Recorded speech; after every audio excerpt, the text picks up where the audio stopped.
The following is a presentation of Wareham Gatemen Baseball, brought to you by the Gatemen Baseball Network in conjunction with the Cape Cod Baseball League. Last summer, the Wareham Gatemen had one of their most successful seasons in franchise history. Skied out to left field. This ball is way back. See you later, Colton Shaver. To a pitch. That is rocketed out to right field. Back goes the right fielder, and that one's gone. An absolute bomb to right field for Gavin Sheets. But despite their regular season success, the 2016 Gatemen were sent packing after the first round of the CCBL playoffs. Is this ball fair? It is! Pro comes in to score the game's tying run. McKinnon comes in as well. Korn has walked off, and Wareham's season is over. Now a new season and a fresh start in Wareham. College baseball's finest are coming from all over the country in pursuit of the Gatemen's 8th Cape Cod Baseball League Championship. Through the infield, coming around to score is Topa way at the plate, and Metz is safe too. It's a 2 RBI single. 0-1 count on Luke Botfield, who swings and drives this one deep to left field. That one is into the trees. Oh no, that's sent right up the middle, past the dive of the shortstop, and in for a base hit. Rounding third, heading home is Bonfield. An RBI single for Robbie Metz. Off speed, throwing back to first base McIver, and the tag is in time from Sable. Driven out to right center and deep. This one is gone. Tristan Pompey is second of the night, his second 3-run shot. Chopped in the infield, coming over is Pullitz. He doesn't handle the baseball. The run scores. The Gatemen win their 3rd consecutive home opener. It's Wareham Gatemen Baseball, and you're listening to it live on the Gatemen Baseball Network. Welcome out to Stony Brook Field, everybody, as the Wareham Gatemen, who are riding a 3-game win streak, look to make it 4 in a row tonight as they visit the Brewster Whitecaps, as we bring you Cape Cod Baseball League action here on the Gatemen Baseball Network. Jacob Toby alongside Sam Corman. We will send you to Gatemen Pregame Live, presented by South Coast Health, with our Connor Federico in just a moment. Sam, Mason Fioli making his 3rd start today. What do you expect out of the Yukon product? Well, it's been a while since he's been on the mound for a start, at least. I mean, the last time he started a game was way back in late June in Orleans against the Firebirds. It was kind of a weird outing for him because he didn't give up any earned runs in 5 innings, but he didn't have his best stuff, it seemed. He gave up 5 hits, and I believe it was 3 innings, actually. Excuse me when I said 5. It was 3 innings, gave up 5 hits. And, you know, the whole season, you really noticed the improvement on his changeup in particular. And, you know, the fastball is always going to be there for him. He was the American Athletic Conference Freshman Pitcher of the Year this year at UConn. He's a Rhode Island native, and he was kind of like the ace on this pitching staff, one of the aces on this pitching staff at the beginning of the season when you looked at the preseason roster. And he hasn't been, his numbers haven't spoken that so far this season, but he has continued to get better. His curveball and his changeup mix well together, and I think that will be a key for Mason Fioli today. And I think for him, his goal should be, you know, get 4 or 5 innings in, you know, control your breaking ball, get your season high in strikeouts, and I think it will be a successful day for Mason Fioli. Tristan Pompey out of Kentucky, 5 for 12 with 3 RBIs in his last 3 games. He has really made improvements this season. Yeah, and I mean, you know, he came in with an arm injury, and you know it was affecting his throwing because he wasn't playing in the outfield, and maybe that was affecting his swing as well.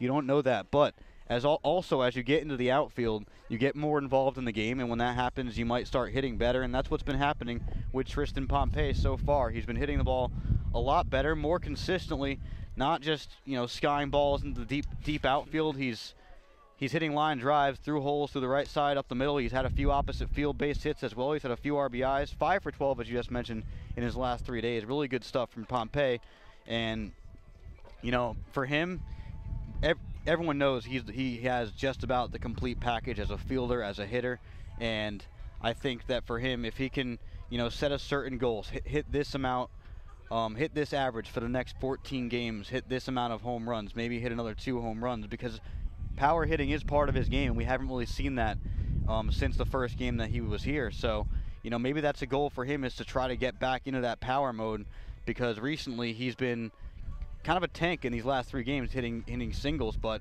you do want to see him take a long ball out of here at some point. Mickey Gasper, one of 3 All-Stars for the Brewster Whitecaps. He's one of the better prospects you're going to see here on the Cape. Yeah, absolutely. And he hasn't come out of a, a 2 big-name school that you'd expect. He's out of Bryant University. It used to be Bryant College, Bryant University in Rhode Island. And, back in the day. Yes, way back in the day. And this year they were the NEC Conference regular season champions, and he was a big part of that. I mean, his plate awareness is probably, one of the best in the entire Cape League.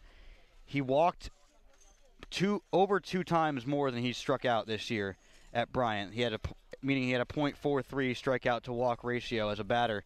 I mean, any time that you can do that as a hitter, it just shows, I know what pitches to swing at. I know what pitches not to swing at, and he is the perfect, example of a hitter who can basically select balls and strikes out of a pitcher's hand, and that's so important. He's an all-star for this Brewster Whitecaps team.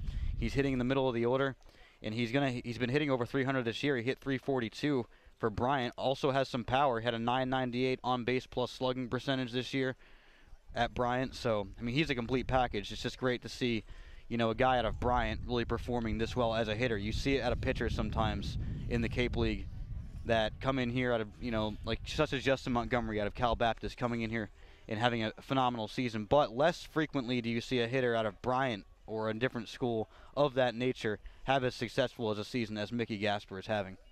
Wareham sitting at the 3 spot in the Western Division with a win tonight and a loss from Katuitt. They would be tied for first place and a Bourne loss as well, so we'll keep an eye on that. Now we'll send it into Gatemen Pregame Live, presented by South Coast Health with Connor Federico. Connor?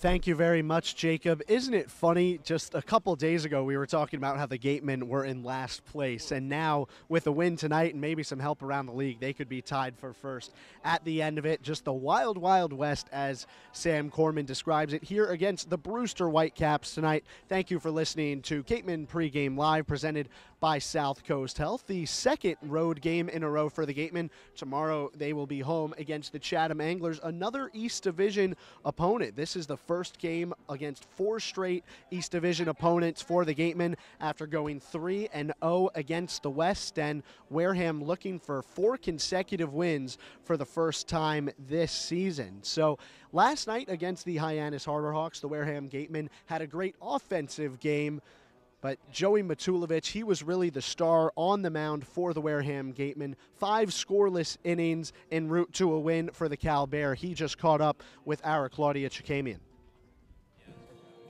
Thanks, guys. I'm here with last night's starter, Joey Matulovic. So, Joey, last night was going to be your last start for the Gatemen. Was that weighing on you at all, knowing that you wanted your last start for the Gatemen to be a really good one?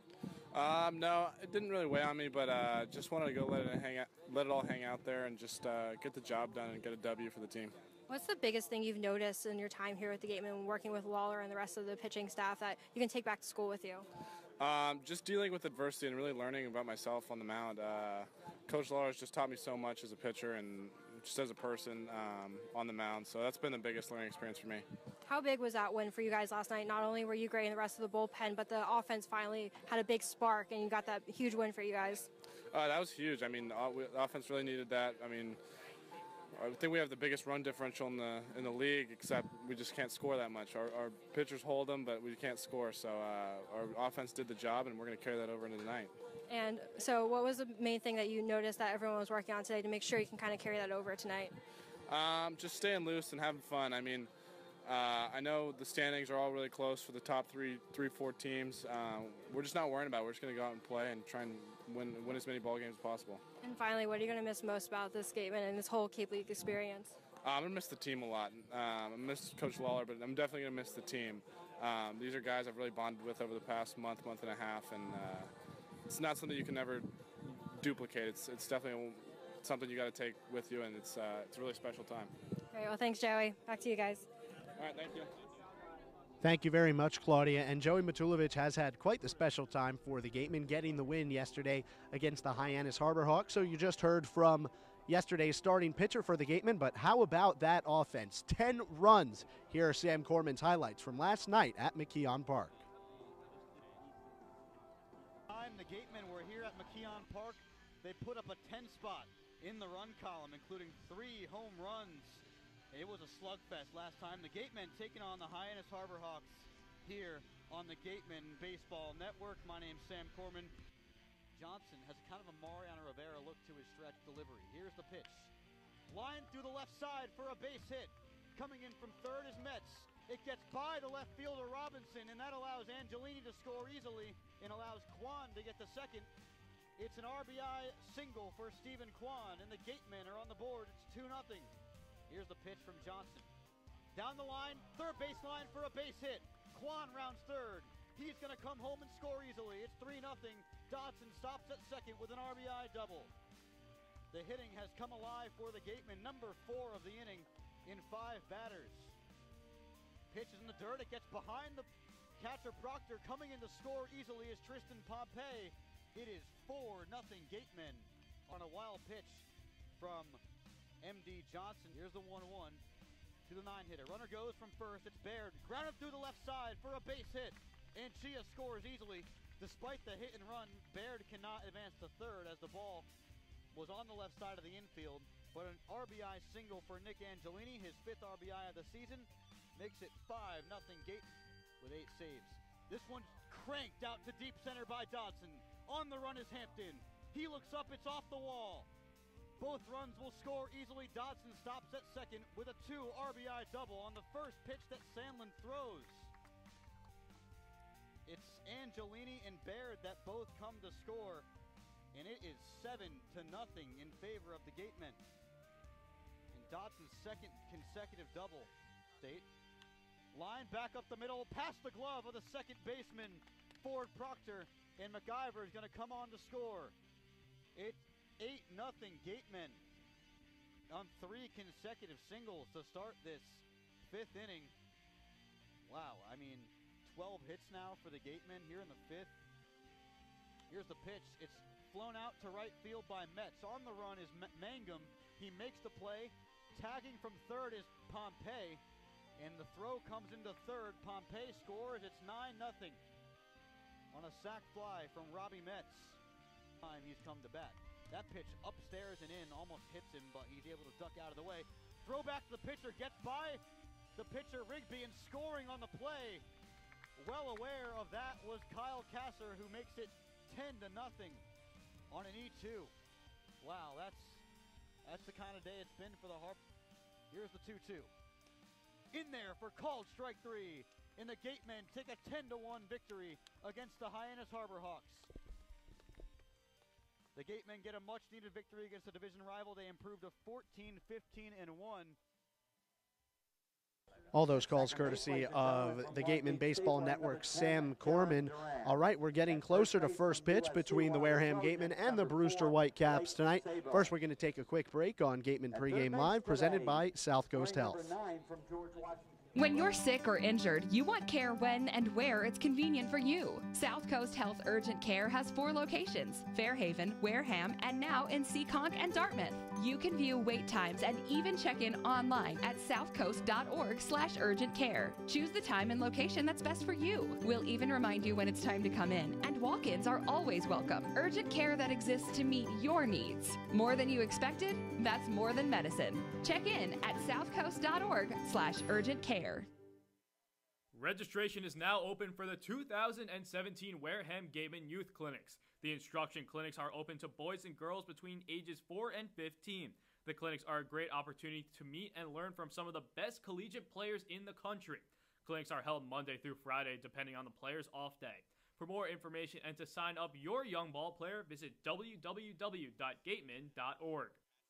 All-Star Game Weekend starts with a celebrity softball game on July 21st at McKeon Park in Hyannis. Come watch Jason Veritek, Bill Lee, Nancy Kerrigan, Scott Zolak, and other celebrities play ball in support of the Cape Cod Baseball League and Spalding Rehabilitation Hospital of Cape Cod. Gates open at 4 p.m. For more information and to buy tickets, go to allstarcapecod.org. That's allstarcapecod.org. Registration is now open for the 2017 Wareham Gatemen High School Clinics. These programs are run by the Gatemen coaching staff with a focus on exposing high school area players to the college game. To sign up for either the hitting, pitching, or catching camps, visit www.gatemen.org for more information.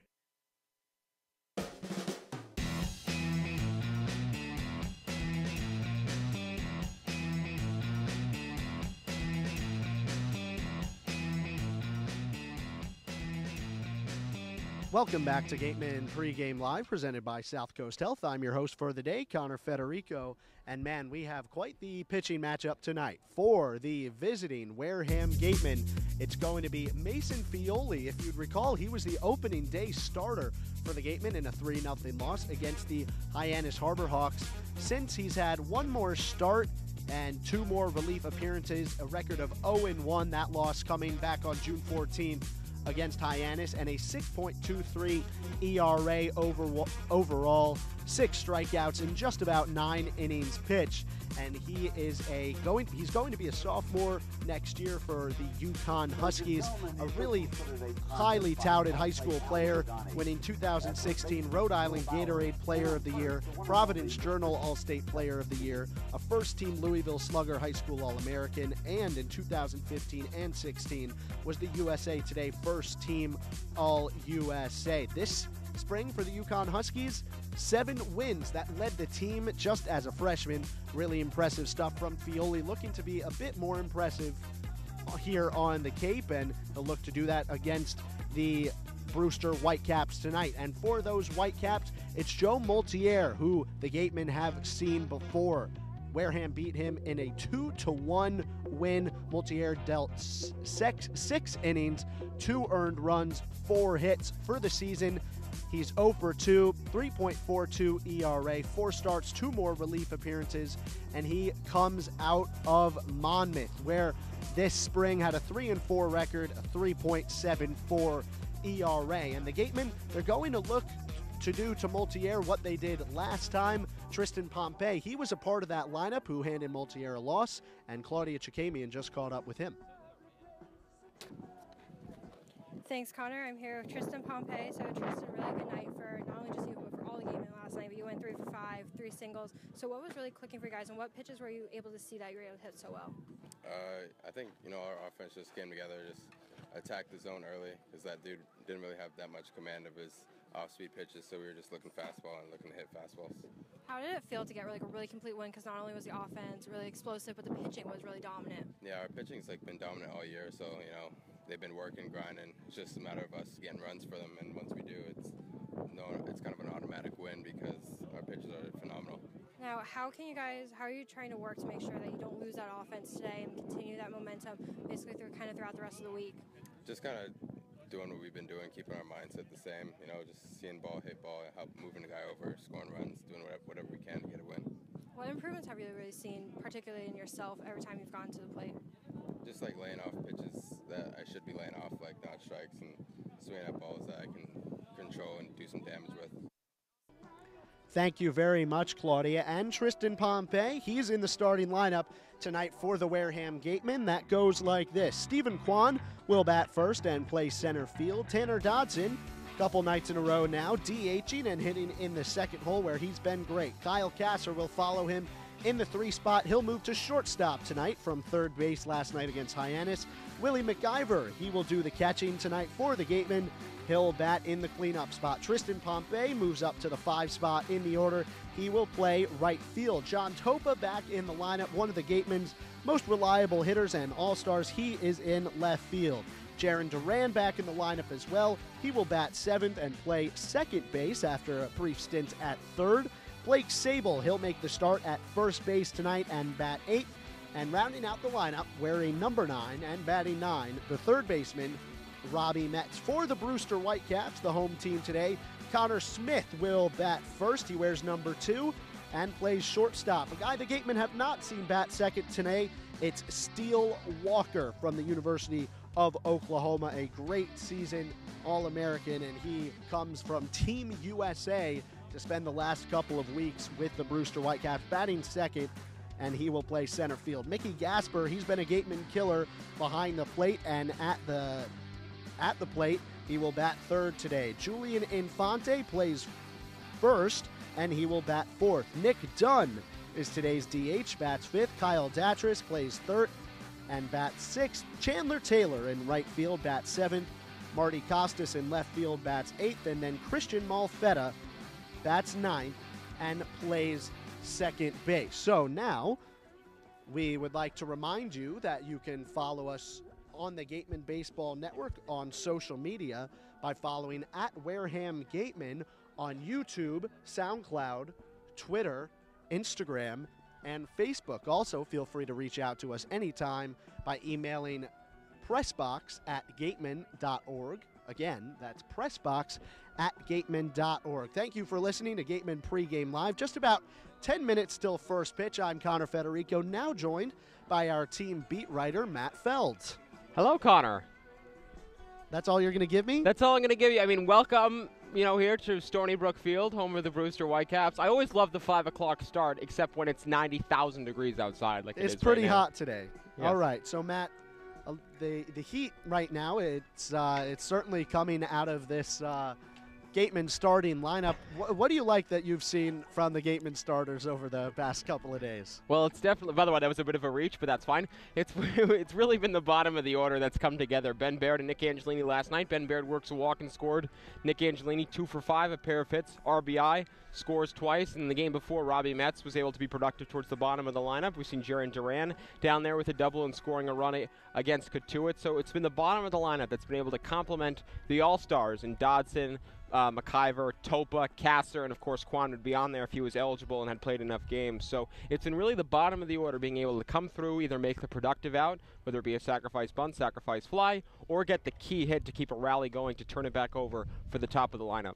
Last night, the Gatemen had hits from 8 of their 9 batters in the starting lineup. The only hit came from last night's shortstop, but for the good news for the Gatemen, they might be getting a shortstop back who was here at the beginning of the summer. Yeah, Nate Fosnot finally back here. Hello, Nate. I mean, he was back here yesterday. He's been dealing with a bit of an injured finger, which he sustained during infield-outfield against Hyannis. Went home for a couple of weeks to rest up and rehab, so to speak, and is now back. He's not in the lineup today, but he says he feels almost 100%, feels pretty good, able to move it and everything, and should be in the lineup over the next couple of days. It gives the Gatemen a little more flexibility in their middle infield and gives the Gatemen a little more pop depending on where Fosnot bats. He had 5 home runs back at school, hit over 330, and so he provides a little stability, a little assurance, and allows you to be more flexible. We've seen Jaron Duran at third base. I expect to see more of that. Robbie Metz back at his normal position back at second base.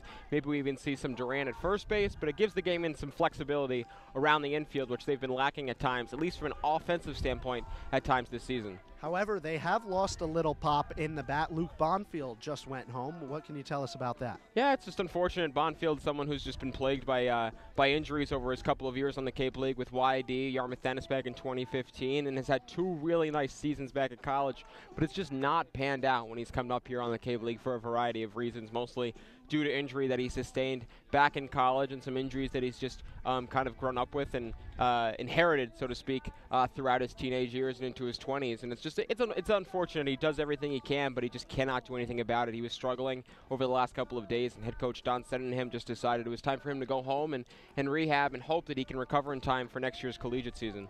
Bonfield's season with the Wareham Gatemen is over. He spent 2015 with the YD Red Sox, a little bit of 2016 with the Wareham Gatemen, and about half the summer this year with the Gatemen again in 2017. All right, we will take a quick break, and we'll thank our Maddie Feld for joining us on the broadcast. We'll be right back on Gatemen Pregame Live, presented by South Coast Health. Sick or injured, you want care when and where it's convenient for you. South Coast Health Urgent Care has 4 locations: Fairhaven, Wareham, and now in Seekonk and Dartmouth. You can view wait times and even check in online at southcoast.org/urgentcare. Choose the time and location that's best for you. We'll even remind you when it's time to come in, and walk-ins are always welcome. Urgent care that exists to meet your needs. More than you expected? That's more than medicine. Check in at southcoast.org/urgentcare. Registration is now open for the 2017 Wareham Gatemen Youth Clinics. The instruction clinics are open to boys and girls between ages 4 and 15. The clinics are a great opportunity to meet and learn from some of the best collegiate players in the country. Clinics are held Monday through Friday, depending on the player's off day. For more information and to sign up your young ball player, visit www.gatemen.org. All-Star Game Weekend starts with a celebrity softball game on July 21st at McKeon Park in Hyannis. Come watch Jason Veritek, Bill Lee, Nancy Kerrigan, Scott Zolak, and other celebrities play ball in support of the Cape Cod Baseball League and Spalding Rehabilitation Hospital of Cape Cod. Gates open at 4 p.m. For more information and to buy tickets, go to allstarcapecod.org. That's allstarcapecod.org. Registration is now open for the 2017 Wareham Gatemen High School Clinics. These programs are run by the Gatemen coaching staff with a focus on exposing high school area players to the college game. To sign up for either the hitting, pitching, or catching camps, visit www.gatemen.org for more information.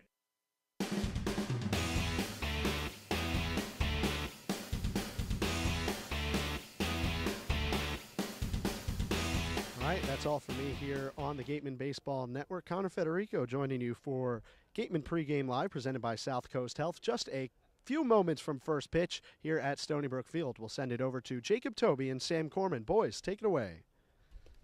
Thank you very much, Connor. Again, welcome out to Stony Brook Field here in Brewster, Massachusetts. It is the Wareham Gatemen taking on the Brewster Whitecaps. Jacob Toby alongside my man, Sam Corman. How are we doing today, bud?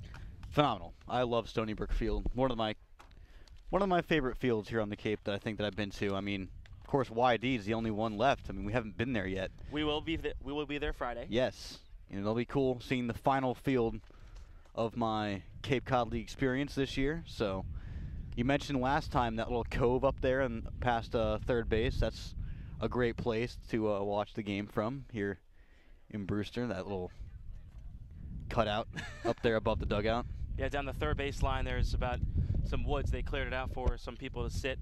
It's a nice job there. So the Gatemen sit at 14, 15, and 1, 29 points behind Katuitt, who is 31 points, and Bourne, who has 30 at the top of the Western Division. Following them, Falmouth, 14, 16, and 1. Hyannis, 11, 18, and 2, who they just beat yesterday in a, well, they scored a lot of runs, so we'll just say that. Yeah, I mean, offense was probably as good as it's been the past week or two yesterday against Hyannis. I mean, the whole lineup just contributed.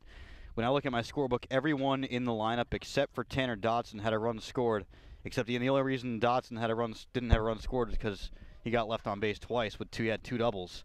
So everyone in the lineup contributed. I mean, multi-hit games for Dodson, for Kwan, for Kyle Kasser, for Willie McIver, for Tristan Pompey, for Jake Anchia. For everyone in the lineup except for the 7 and 8 hitters had a multi-hit game yesterday. That is wild stuff from the lineup, and if they continue to do that, they'll be in good shape. I mean, you look at the standings.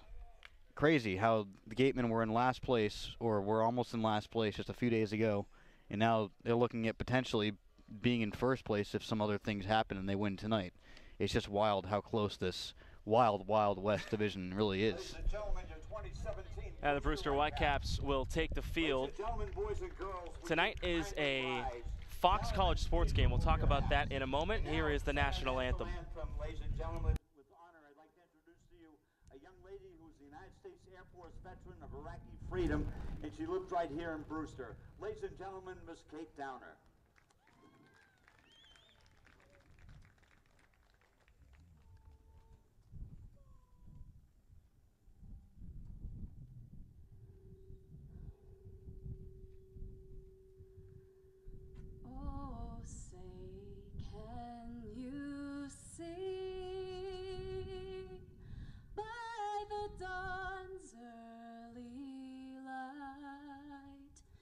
What so proudly we hailed at the twilight's last gleaming, whose broad stripes and bright stars through the perilous fight o'er the ramparts we watched were so gallantly streaming, and the rocket's red glare, the bombs bursting in air,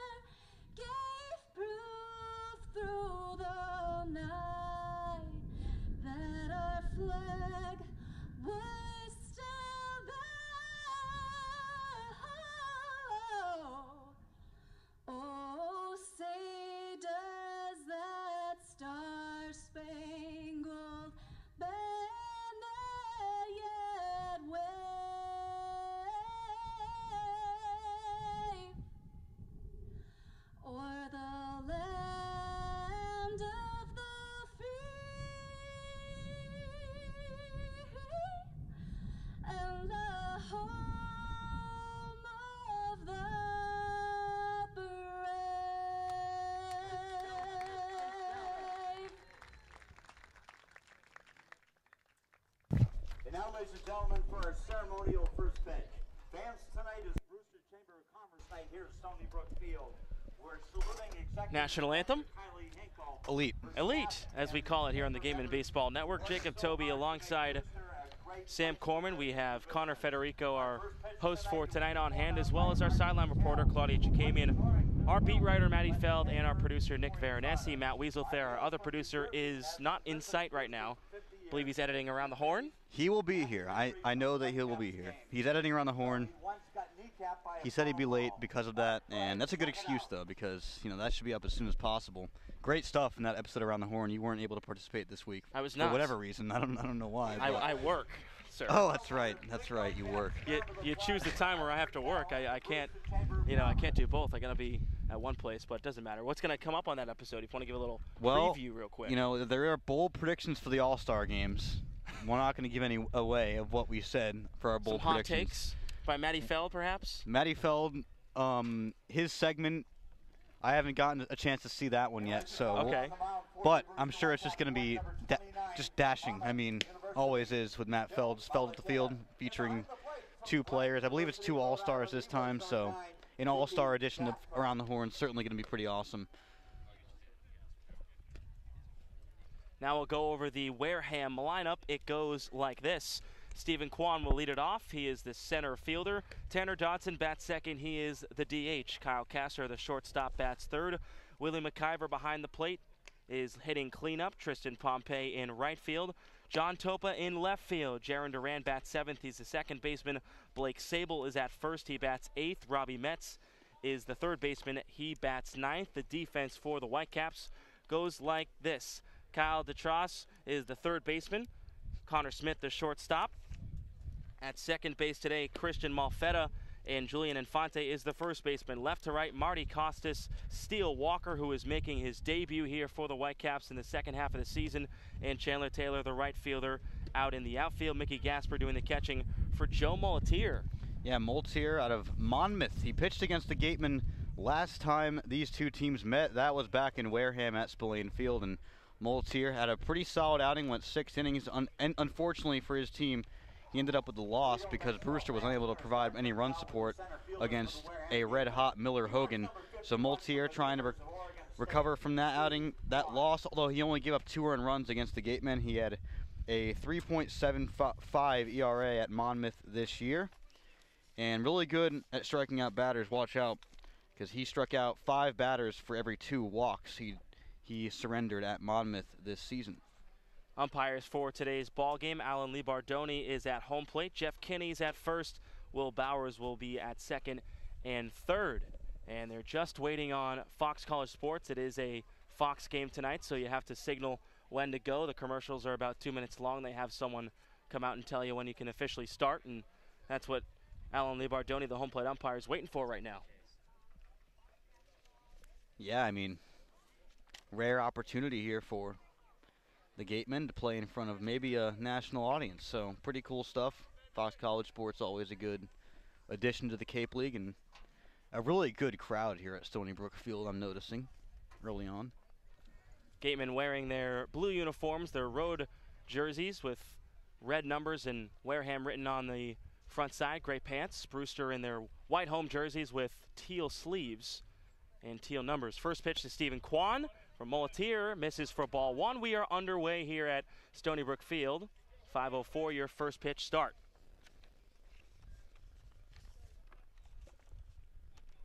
Mulletier delivers the 1-0, and it's taken for a strike from Stephen Kwan. Kwan this season, .385, no home runs, and 11 RBIs. He's been unbelievable. I mean, he's only been here for 23 games in the or not 13 games, excuse me. He already has 20 hits. Third pitch at the at-bat, taken up high for a ball. 2 balls and 1 strike. And he doesn't swing at anything outside the strike zone either. You're noticing that early. He's patient with his at-bats. Mulletier's 2-1. Inside, Kwan kind of scoots out of the way on the left side of the plate. Now a nice hitter's count, 3 balls and 1 strike. It is Kwan, Dodson, and Kasser here in the top of the first. Here comes the 3-1 from Mulletier. Taken for a strike, and now the count runs full. I'm noticing a tear in Stephen Kwan's pants in the back on the left leg. 3-2 pitch.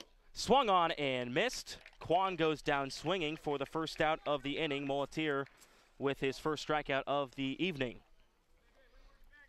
That was a really well executed at bat by Joe Maltier. Now stepping up to the plate here is the Fell behind a little bit on Quan, but then just continued to throw strikes and came at him with a curveball that was in there on the upper corner, and then another off-speed pitch got him to go swinging.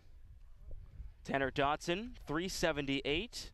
No home runs, 12 RBIs. He's DHing again today. Takes strike one as he showed bunt for a moment and steps out of the way. Dotson coming in second in the league in batting average with that 378. He's been flip-flopping between first and second the past couple days. Moletier shakes his right hand. He's about to wipe off his brow because it's pretty hot out and probably sweating on that forehead.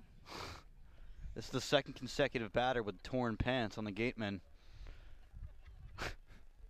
Here comes Moletier's 0-1. Dotson sends it on a line to center, waiting for it, and making a catch is Steele Walker for out number 2.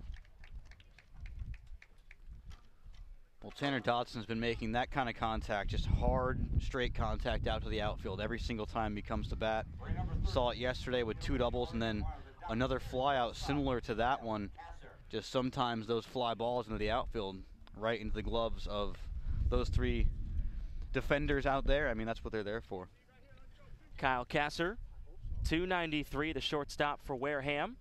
No home runs, 7 RBIs. Takes a pitch in the dirt, fastball missing, 1-0.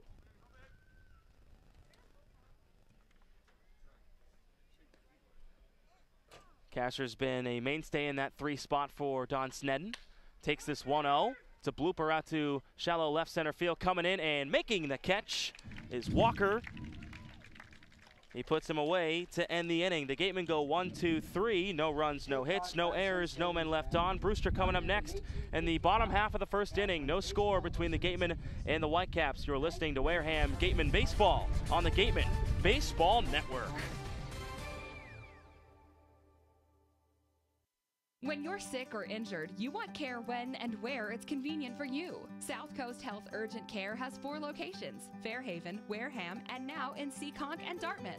You can view wait times and even check in online at southcoast.org/urgent care. Choose the time and location that's best for you. We'll even remind you when it's time to come in, and walk-ins are always welcome. Urgent care that exists to meet your needs. More than you expected? That's more than medicine. Check in at southcoast.org/urgent care.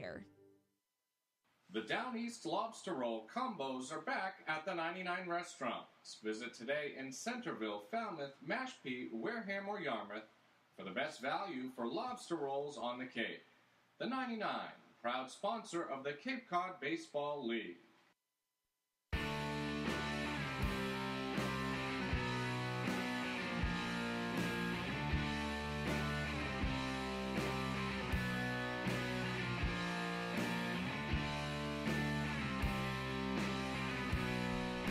Bottom of the first at Stony Brook Field. Jacob Toby along with Sam Corman. And here is the Brewster order. It goes like this. Connor Smith is the shortstop. He bats first. Steele Walker is the center fielder. He bats second. Mickey Gasper doing the catching, batting third.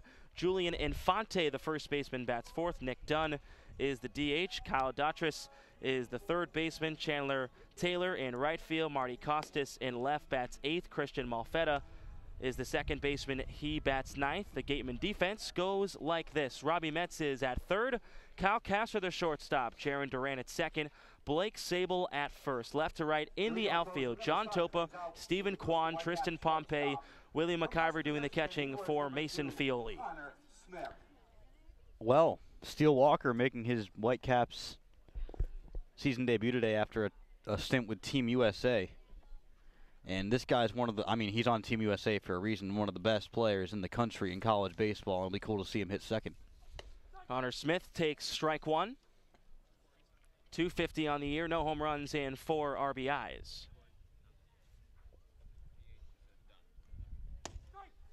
And takes a second straight strike from Fioli, down in the count, 0-2. You know, Connor Smith's a guy that was described to me by Brewster broadcaster Carter Woodiel as a guy similar to John Topa in that he really good at finding holes in the infield, not a guy that will get you that many extra base hits, but can find his way on base pretty well.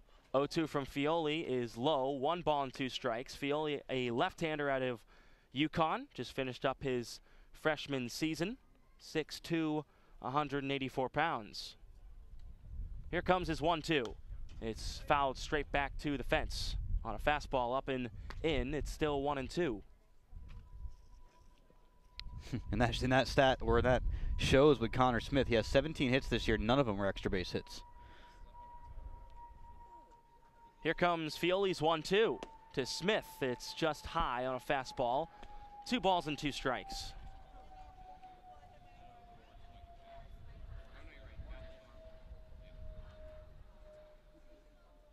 Fioli winds, kicks, and deals the 2-2. Bounces to McIver. Doesn't let it past him. Now the count runs full. 3 balls and 2 strikes. These early innings are really important for Fioli. We've seen him struggle early on in games before, so this first inning could dictate his outing. 3-2 is cut on and missed. Strike 3. Smith goes down swinging for out number 1. That strikeout brought to you by the law offices of Lang, Exafaris, and Bullard. Now stepping up to the plate, here's our center fielder. He wears number 1. And I mean, a good pitch there. A fastball gets Connor Smith kind of hacking down at a low pitch. Might have been out of the strike zone, but either way, Fioli goes to a place where he really can't get hurt big time by Connor Smith reaching down at that one. Knowing the type of hitter he is, probably would have been better off with something up in the zone to hit something off of Fioli. Steele Walker, the center fielder, back in Brewster after playing 3 games for the Whitecaps early this season, then going out to Team USA. He has come back and is batting second tonight for the Whitecaps. Fioli's first pitch runs in and Walker spins out of the way, 1-0. Walker out of Oklahoma. And for Team USA, batted .333 in 20 games. Second pitch at the at-bats taken low for a ball, 2-0. Had 2 home runs, 8 RBIs with Team USA. First on the team in hits, total bases, and extra base hits. Fioli's 2-0. Swung on and missed, maybe foul tipped by Walker. It's 2 balls and 1 strike. Mickey Gasper awaits on deck.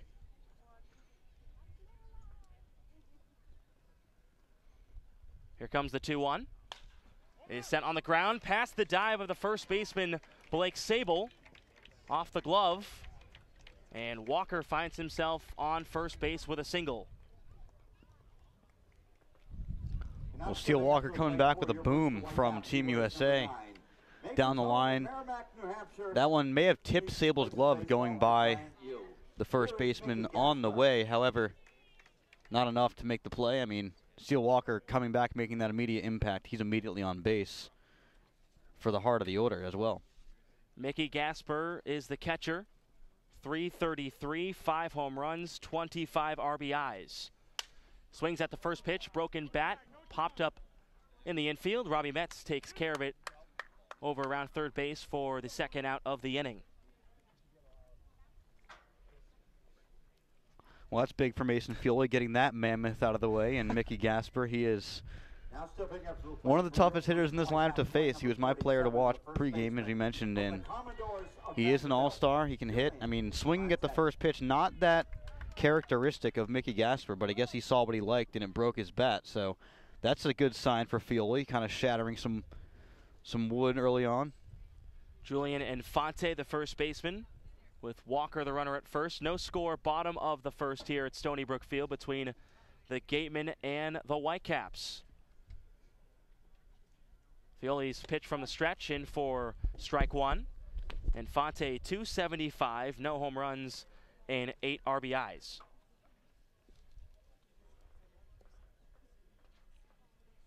On deck is Nick Dunn. There are 2 outs in the inning. Infante at the plate right now. Bats from the right side. Here comes Fioli's 0-1. It is low. 1 ball and 1 strike.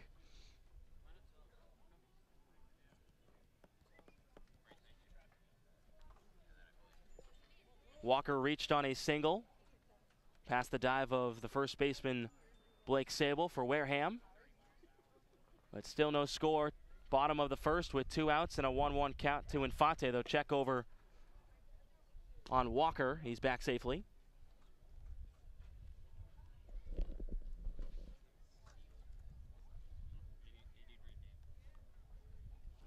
One ball and 1 strike with 2 outs.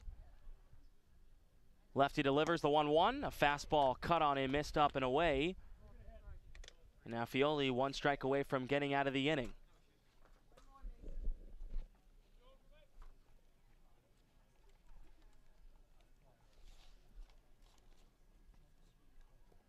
Runner on first, 2 outs, no score, bottom of the first.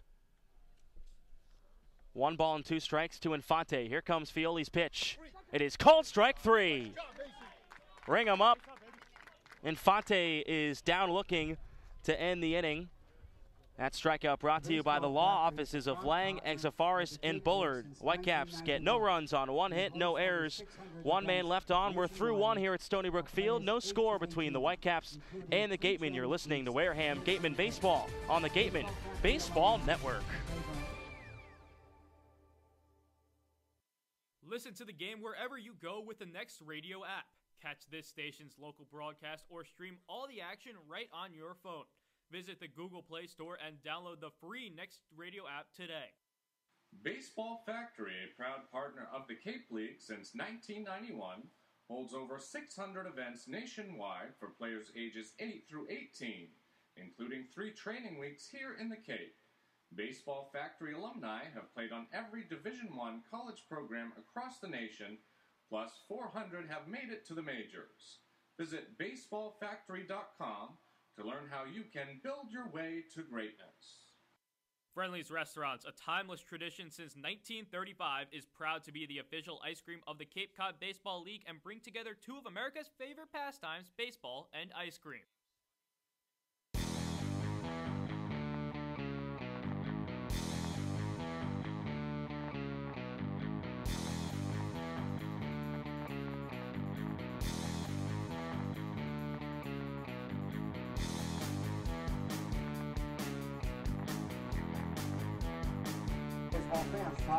Stony Brook Field, Jacob Toby and Sam Corman. No score between the Whitecaps and the Gatemen.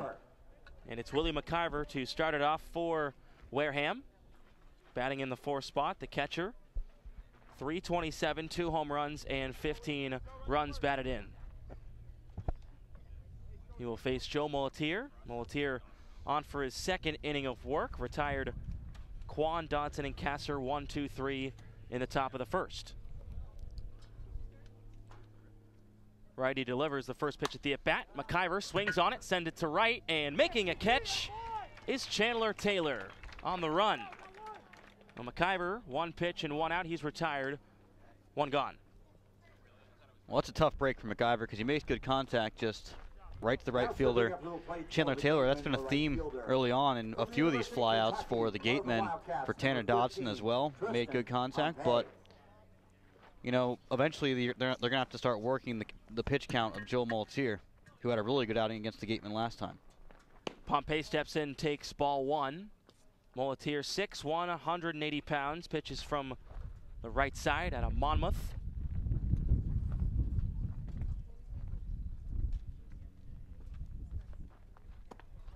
Ball 2 in the dirt, 2-0. This is his 5th start of the season, 0-2 with a 3.42 ERA. 30 hits led up, which is tied 3rd for most in the Cape League. Second pitch for Molitier, hit on the ground to the second baseman. Malfetta, off his glove, couldn't make the throw, and Pompey reaches with 1 out in the top of the 2nd. Well, bad defense in baseball loses baseball games. We know that for sure. We've seen it in the past few. Hyannis, granted, a lot went wrong for the Harbor Hawks yesterday. 3 errors for them yesterday, lost the game. Katuitt, 3 errors against the Gatemen 2 nights ago, lost the game. And, you know, Gatemen, no errors against the Katuitt 3 games ago. In Katuitt, won the game 1-0.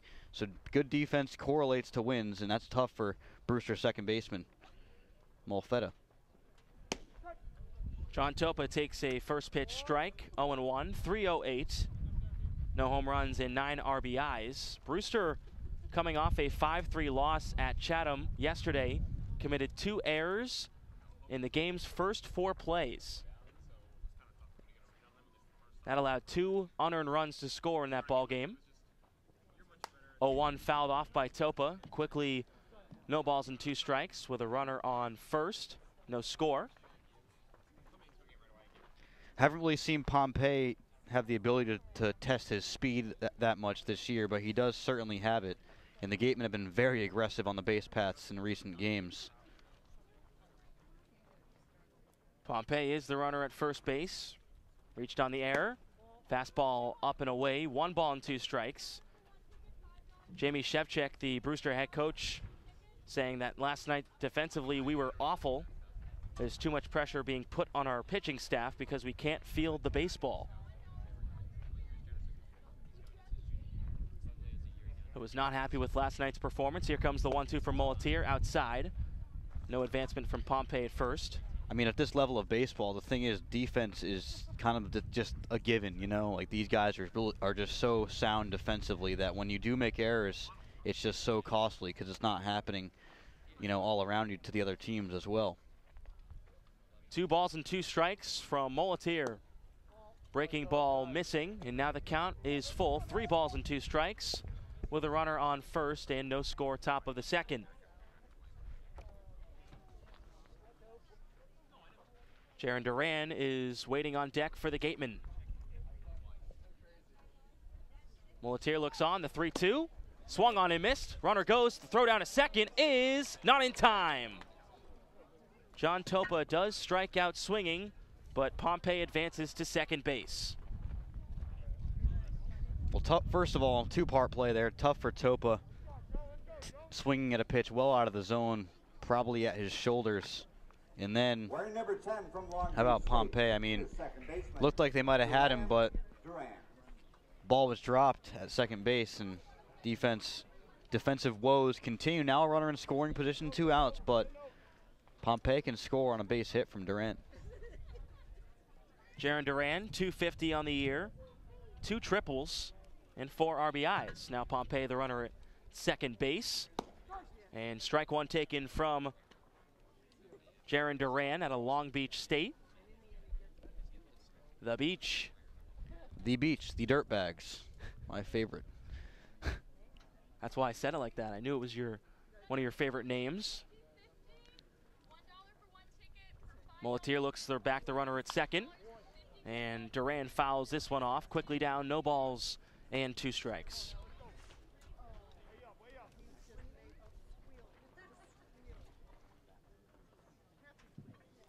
Duran was not in the lineup yesterday versus Hyannis. Got the day off. Is back at second base today. Was playing some third the past couple games he was in there. Here comes the 0-2. High chopper to the second baseman Malfetta. Takes a nasty hop, but he still gets the throw over in time. Retires Duran to end the inning. So the Gatemen get no runs on no hits, 1 error, and 1 man left on. We head to the bottom of the second. No score between the Gatemen and the Whitecaps. You're listening to Wareham Gatemen Baseball on the Gatemen Baseball Network. We appreciate and thank the sponsors who support the Cape League and the 10 teams. Our corporate sponsors are the financial backbone of the league. It is with their support that we are able to preserve our long-standing tradition of providing the best family entertainment here on Cape Cod. On behalf of the visiting team, the Wareham Gatemen, league officers, and the entire Cape League family, we would like to announce and thank our 2017 corporate sponsors. With much appreciation, we recognize the Yawkey Foundation, Chatham Bars Inn, the Fuller Family Foundation, Dunkin' Donuts, Curry College, Cape Cod Healthcare, the 99 Restaurants, Coca-Cola Bottling of Cape Cod, Cape Cod Potato Chips, Friendly's Ice Cream, Baseball Factory, Cape and Island License Plate, 47 Brand, Cape Cod 5 Cents Saving Bank, Stop and Shop, Peapod. We'll be back to you in the next inning for the second half of this outstanding list of loyal sponsors.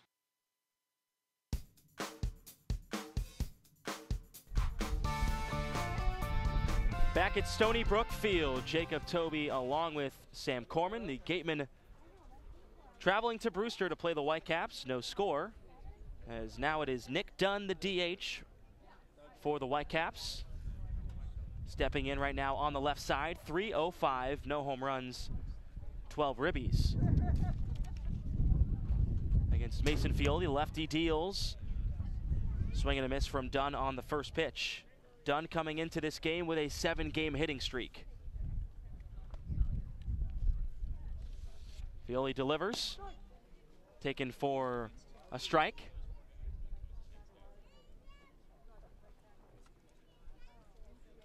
No balls and 2 strikes.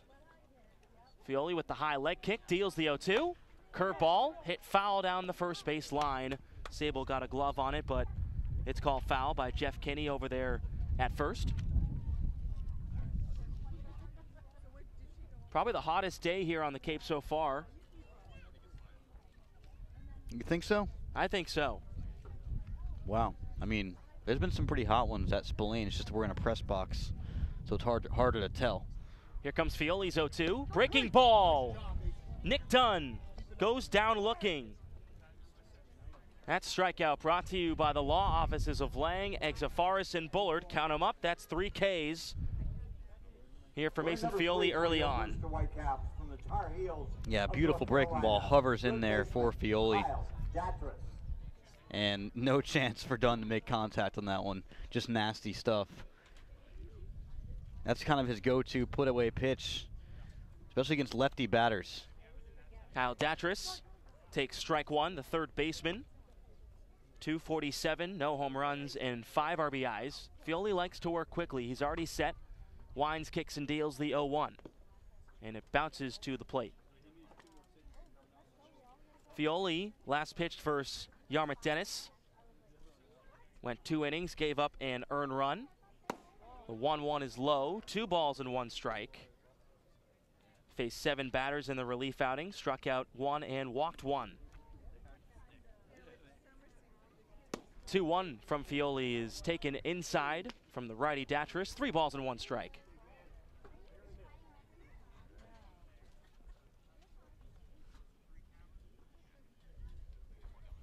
(3-1) is called strike 2 on the inside part. Now the count runs full.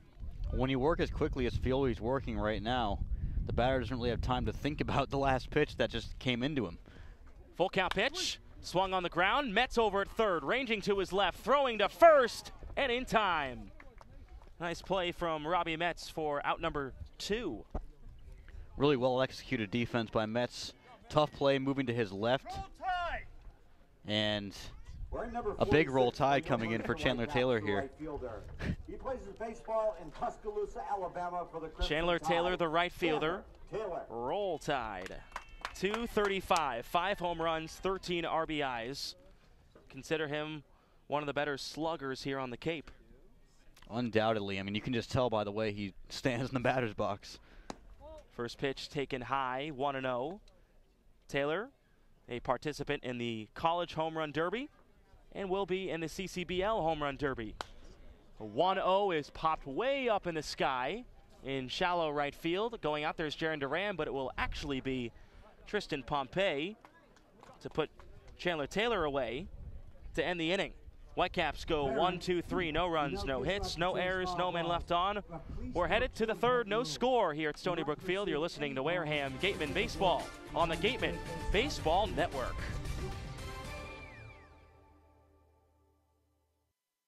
Continuing with our corporate sponsors, we also want to recognize and thank Franklin Sports, Advanced Embroidery, Cape Destinations, Robert B. R., Sullivan Tire, Vacation Inn Cape Cod, Cape Cod Veterinary Specialists, Cape Cod Times, Kinlan Grover Real Estate, Next Radio, Yellow Book, TSA, Rawlings, Cape Cod Chamber of Commerce, Highline Cruises, Sports Picks, On Deck Sports, Barnstable Bat, Hyannis Area Chamber of Commerce, HP Hood, Sunderland Printing, and Axis Bats. And of course, thank you to Major League Baseball for over 50 years of support. Urgent care is now available at 4 Cape Cod healthcare locations: Hyannis, Falmouth, Sandwich, and Harwich. Open after hours and weekends, staffed by ER physicians, expert care when you need it. Learn more at capecodhealth.org/urgent-care.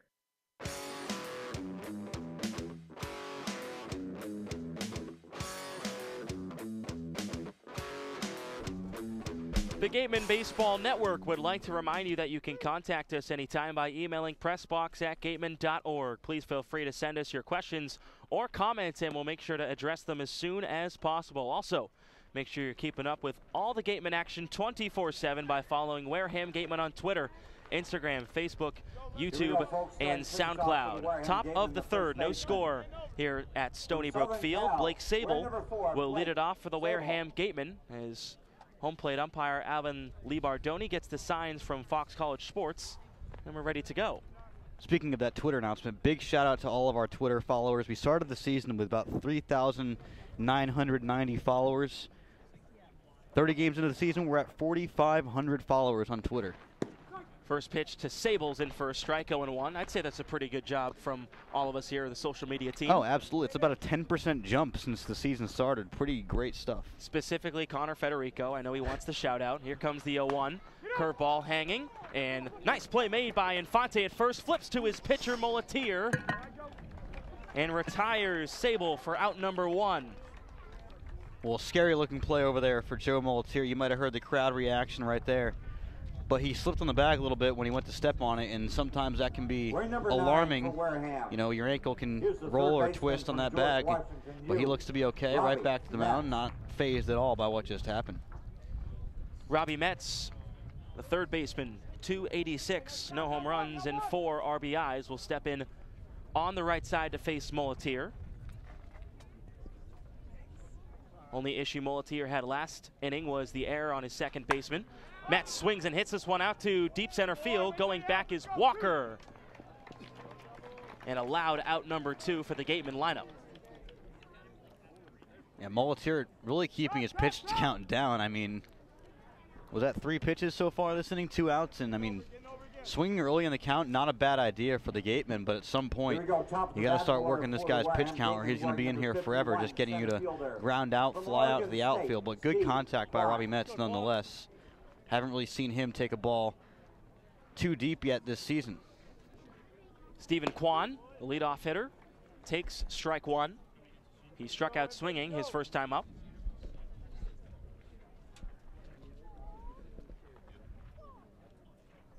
Two outs in the top of the third, no score. Here comes the 0-1 from Molatier. Quickly 0-2. Go, Kwan.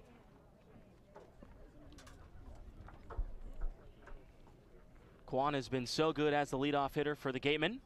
The 0-2 is chopped off of Kwan's foot, chopped it off himself, rolls the right ankle around, digs it into the dirt to try to unstiff it right there as he headed off himself in the box. That's got to hurt a little bit. Oh, yeah. Those foul balls off the ankles are, you know, they sound bad, they look bad, and they probably, you know, feel terrible. Wouldn't really know based on personal experience, but I bet it's very painful. Molatier stepped off the mound for a moment. Recollects himself. He's about to deliver. No balls and 2 strikes. Kwan hits this one to the second baseman, Molfetta. He makes a little hop, throws on to first, and retires the side. Gatemen go 1-2-3 again, just like they did in the top of the first. And we still got no score here on the Gatemen Baseball Network.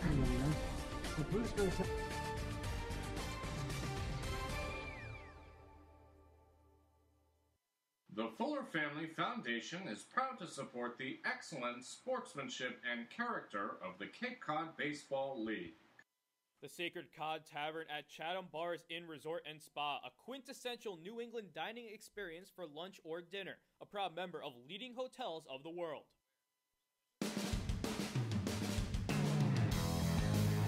Welcome back to the Gatemen Baseball Network. I'm Claudia Chicamia for a bit of a news update for you guys. Tristan Pompey will no longer be representing the Gatemen on Saturday in the home run hitting contest. He decided he wanted to elect out of the the contest this weekend, and Jake Anchia will now be taking his place and representing the Gatemen in the home run hitting contest. It's a pretty good swap, I would say. Anchia led Nova Southeastern with home runs for his team this past season with 17, and he's hit 3 home runs so far this year with the Gatemen. He's hit 2 of his home runs have been at Spillane, so he's definitely used to that kind of depth that's built within the walls of the field. So I think it's a pretty good trade. He's used to it. He has that power. He had a great night last night for the Gatemen. So I think he has the power, and he's building up his momentum with his swing. And he should be a great candidate and can really represent the Gatemen well on Saturday. Back to you, Jacob and Sam.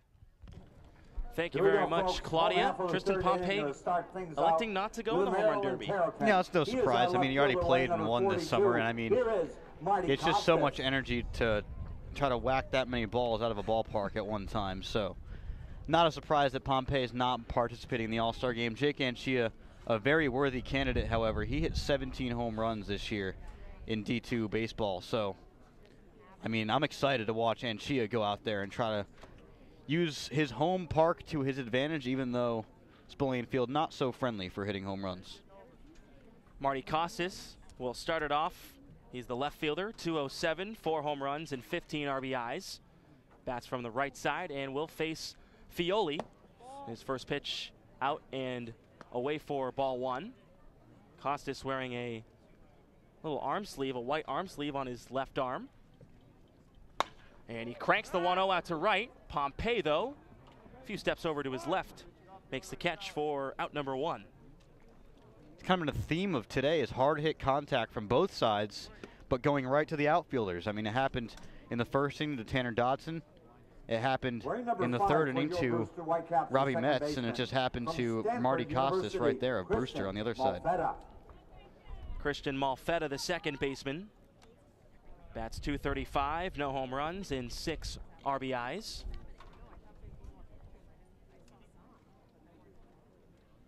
Also will bat from the right side and takes ball 1, opposite from Marty Costas. Malfetta has an arm sleeve, which is white, on his right arm, with a teal wristband on his left. Fioli's 1-0, sent into the sky, over by Tristan Pompey, runs in, makes the catch, retires Malfetta, 2 gone. Well, Fioli getting the fastball in there and getting the bottom of this Brewster order to get right under it. Malfetta, in that case, pops it right up to Pompey. No problemo for the Kentucky outfielder. And Fioli, while he mentioned Maltier's pitch count has been really low, Fioli's just as low here in the third inning.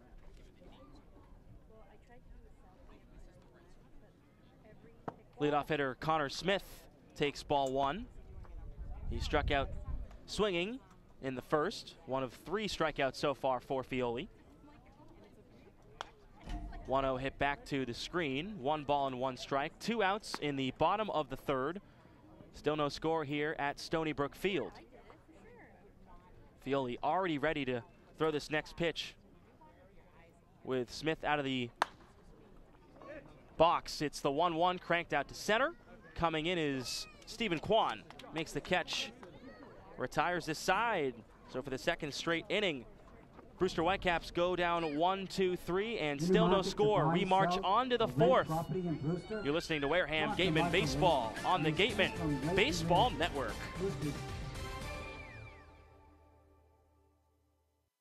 Urgent care is now available at 4 Cape Cod healthcare locations: Hyannis, Falmouth, Sandwich, and Harwich. Open after hours and weekends, staffed by ER physicians. Expert care when you need it.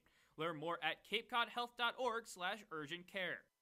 Earn a bachelor's or master's degree, complete a certificate, or take a single course through the Division of Continuing Education and Graduate Studies at Curry College. Classes run days, evenings, and weekends in Milton and Plymouth. To learn more about programs in business, criminal justice, education, nursing, and more, visit curry.edu. The Wareham Gatemen and the visiting team, the Cape Cod Baseball League, and the NCAA promote good sportsmanship by student athletes, coaches, and spectators. We request your cooperation and positive support of the participants and officials.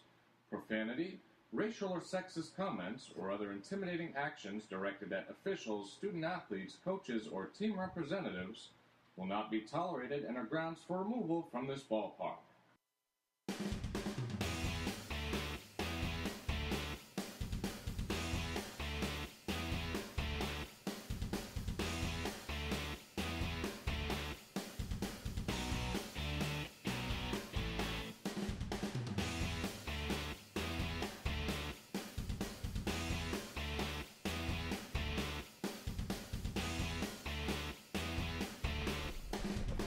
Still no runs at Stony Brook Field. Jacob Toby with Sam Corman. Connor Federico, our host, and Claudia Chikamian on hand as well. It's Tanner Dodson to lead it off for the Wareham Gatemen. It is Dodson, Kasser, and McIver. This offense starving for something here. Yeah, this has been a very swift game on both sides. And I mean, the Gatemen have been swinging early in the count, and because of that, Muleteer's pitch count very low, and he's refreshed out there on the mound. Dodson takes strike one. That is Muleteer's 30th pitch through 3 innings so far. And like I just said, early in the count swings, while they're good in some cases, depending on how the game's going for you, it might be better to stretch out the count a little bit. Muleteer is 0-1, grounded to the first baseman, Infante. He'll flip onto his pitcher, Muleteer, and they retire Dodson for out number 1. Second time that Infante's had to flip over to Muleteer covering first. That was also back last inning when Blake Sable grounded out to Infante. So now it's Kyle Kasser, who flew out to end the first inning. He is 0 for 1 on the day. Will bat from the left side. That was a 7-pitch inning for Mason Feely. Both pitchers do not want to throw a lot of pitches today, it seems. Kasser swings on the first pitch out to left field. Costas is under it and puts Kasser away for out number 2. My lord, these pitch counts are going to be very low. This is crazy. I mean, they're just swinging away, and that's good. I mean, it's just that these flyouts have been going right to the outfielders. Not as hard as Kasser would have liked to hit that ball, but got it opposite field. Wearing number 17, Willie. It's just that both these pitchers are getting the hitters to get under it a little bit, allowing their outfielders to do all the heavy work. And Muleteer is settled in right now. He'll be facing McIver, who lined out to right field his first time up. Zips in strike 1. Muleteer's last outing was during the 11-10 win versus the Mariners. Pitched 2 innings, 4 runs, only 1 of them were earned. Breaking ball missing outside, 1-1. And again, coming into today, tied 3rd most in the league in hits out of pitchers with 30. That was the first ball thrown by Muleteer since the 2nd. Big swing and a miss from McIver. 1 ball and 2 strikes with 2 outs. No score, top of the 4th.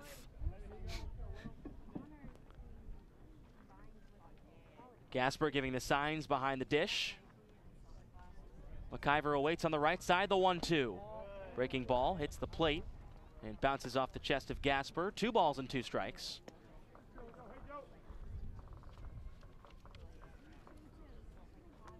Seems like we're in for another pitcher's duel tonight. It's been that way a couple times these past few games for the Gatemen. Here comes the 2-2. It's low. And it was the exact same thing against Brewster last time. It was a 2-1 pitcher's duel in favor of the Gatemen, and Muleteer also was on the mound for that game, and he was really good. And however, the Gatemen pitching was pretty impressive themselves. It was Miller Hogan. 3-2 is in the dirt. Ball 4. McIver will go down to first base. First walk given up by Muleteer. That's the first base runner under his own accord. The first one was an error by his second baseman, Malfetta, in the 2nd. And we mentioned he hadn't thrown a ball since he faced Tristan Pompey in the 2nd inning. And then he goes and walks William McIver. So got to make sure that his command doesn't get out of hand here after that 1 walk. But he's been really good all day, has Muleteer. McIver on first, Pompey at the plate. A big hack at a curveball. And misses it completely, 0-1. Obviously, you know McIver is dangerous over there at first base. First in the league in stolen bases with 12.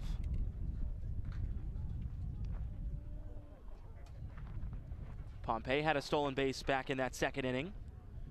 Here comes Muleteer's 0-1. Outside, and Gasper seems ready to throw down to second base at any moment. Yeah, Mickey Gasper, really good defensive catcher as well. No score still here in the top of the 4th between Wareham and Brewster. McIver the runner at first. Here comes the 1-1 to Pompey. Skips right through the legs of Gasper, the catcher. And McIver easily goes down to second base. Count now 2 balls and 1 strike for Pompey. Was the second straight at bat where Maltier's fallen behind in the count on the hitter, which has been uncharacteristic. Maybe the hitting approach has changed for the Gatemen. Give him a few pitches to settle in and then swing away. But you did see Pompey take a hack at the first pitch. So now a runner in scoring position for the Gatemen. Pompey to right field. Going back is the right fielder, Taylor. It goes over his head. Coming home to score is McIver. Going 3 is Pompey. The throw will not be in time on a slide. An RBI triple for Tristan Pompey gives the Gatemen a 1-0 lead. Well, that was a rocket by Tristan Pompey to right field. I mean, that ball was on the ground in a hurry over the head of Chandler Taylor, and because it was moving so fast, that's probably why Taylor had some trouble judging it where it was going to go. And, you know, McIver's going to score easily on that play from second, and Pompey flexing the speed, getting the third. Pompey hits it out to deep right field. Taylor came in at first and then realized, it's over my head, I got to run back. Tried to make a jumping catch but couldn't do so. So 2 outs and a fastball way up and outside on John Topa. And Mickey Gasper is going to have a conversation with his pitcher, Joe Molitier. Well, 2-out hitting has been a theme for the Gatemen recently. I mean, yesterday it was more jumping out early in the innings and getting leadoff guys on base. But before then, they were really relying on a lot of 2-out hitting, especially in that home and home against Catuit. And right here, I mean, it looked like Molitier was just, you know, mowing down the lineup, and all of a sudden it's 1-0 Wareham. 1-0 to Topa. Same spot. A fastball missing badly up and away. 2 balls and no strikes. The Gatemen get an RBI triple from Tristan Pompey. They have a 1-0 lead with 2 outs in the top of the 4th. Here comes the 2-0. 3-0. Fastball not working right now. Yeah, he's all of a sudden lost control of the fastball, and that's the go-to pitch for Molitier. And back to that Pompey play. Max mentioned before the game he was trying to flex some of that, more of that power maybe more recently, and that was certainly a powerful hit. Molitier's 3-0, taken for strike 1. No action in that Brewster bullpen right now. With Tristan Pompey 90 feet from scoring the Gatemen's second run. 3-1 to Topa, and he will walk the Yukon product down to first base. The fastball was not working in that outing. And now out comes pitching coach for the Harwich Mariners, Austin Straub. What's he going to be talking about here?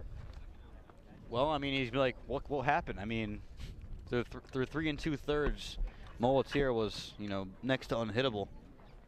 I mean, getting guys to swing early in the count and getting them to get contact right to his outfielders, but now Pompey finds the sweet spot over the right fielder Taylor's head, and 2 walks as well from Molitier have kind of unraveled this performance just a little bit. I mean, it's still only 1 run across, of course, so he can still put on the damage control against the Gatemen in this inning. But now, with Brewster down 1-0, they're almost certainly going to have to solve Mason Fioli on the mound, who has only thrown about 30 pitches. Number 10 from Long Jaron Beach Duran, State, second baseman. a dirtbag, will step in Duran. with an opportunity here. Runners at the corners. Pompey at third, Topa at first. A 1-0 lead for Wareham in the top of the 4th with 2 outs.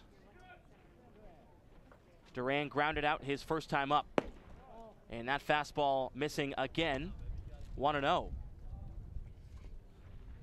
You know, I hate to put any ideas into anyone's head, but good bunter at the plate.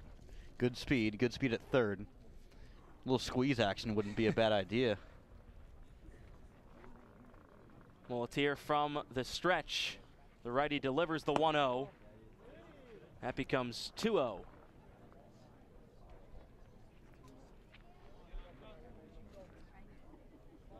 Pompey, the RBI triple. Just a shot out to right field, a liner. Yeah, the knock on him is that he can't hit opposite field, and right there.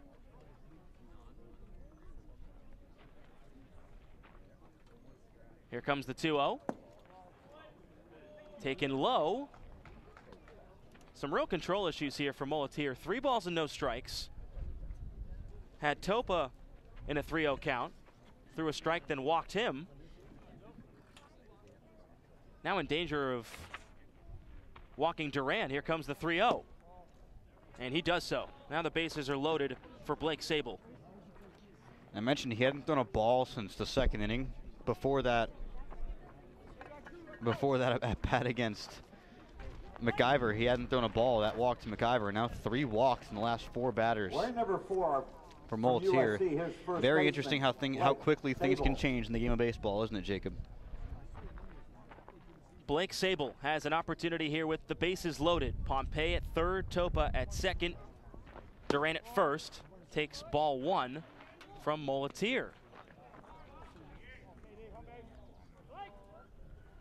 Still no action in the bullpen for the Whitecaps.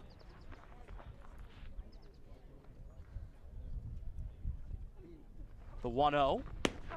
Snap throw down to 3rd, and it almost went over the head of Datris at 3rd. He had to lunge at it to keep it from going over into left field. They wanted to check over on Pompey. He gets back safely, but that was almost a very costly error.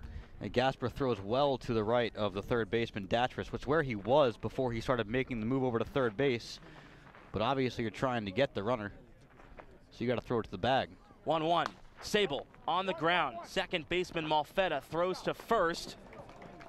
That will retire the side. The Gatemen do get 1 run on 1 hit. No errors. They leave 3 men on. They lead it 1-0. We'll send it out to Matt Feld for a score update around the Cape League. Matty Feld. Thanks, guys. Plenty of action. Plenty of action going on right now around the Cape League. First, let's go to Cotuit, where Hyannis has a 4-0 lead on the Kettleers. Jake Mangum with a pair of hits and 2 RBIs.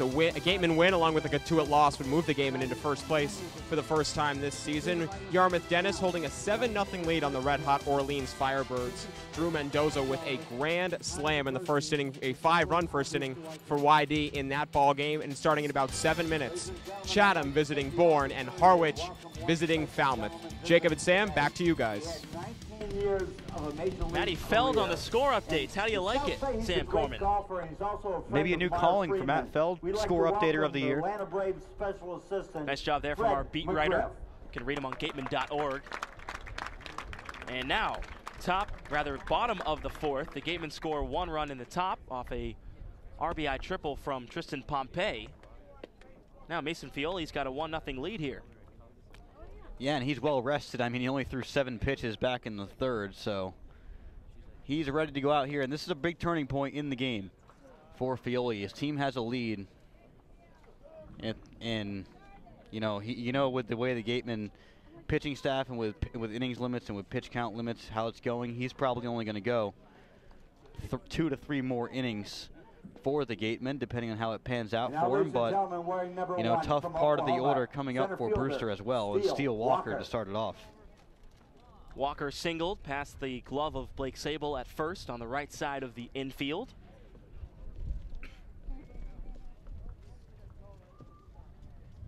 Umpire's going to talk to Walker for a moment. I believe he's waiting for Fox College Sports.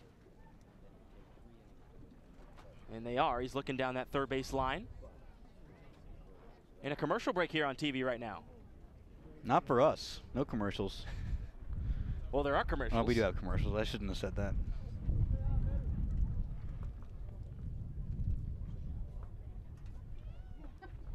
First pitch from Fioli is low to Steele Walker. 1-0. Last 4 Brewster batters have all flown out. This one foul back. 1 ball and 1 strike. Drew Urveno is in the bullpen for Brewster.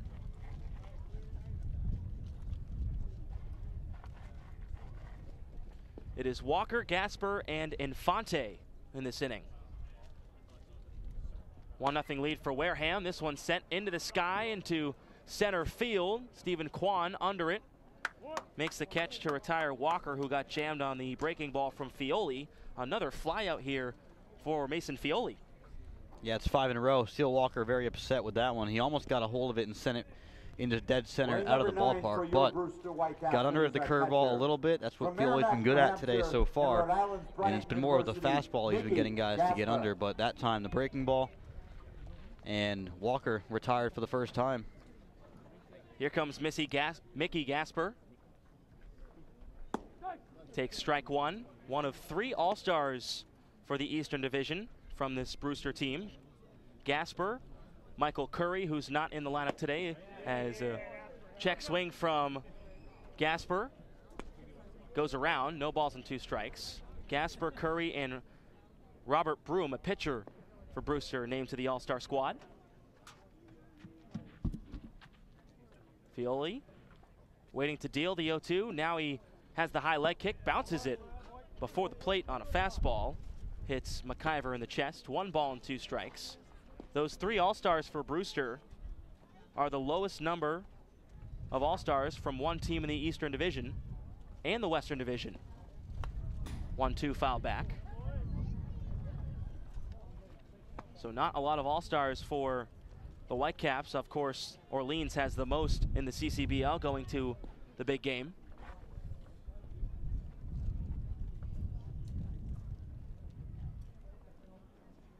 One-two, missing high.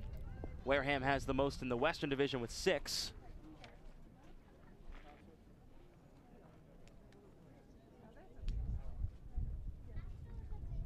Gasper surely deserved the All-Star nod. Fioli's 2-2 is called strike 3. 4th strikeout for Fioli in the outing, and he is dealing. That strikeout brought to you by the law offices of Lang, Exafaris, and Bullard.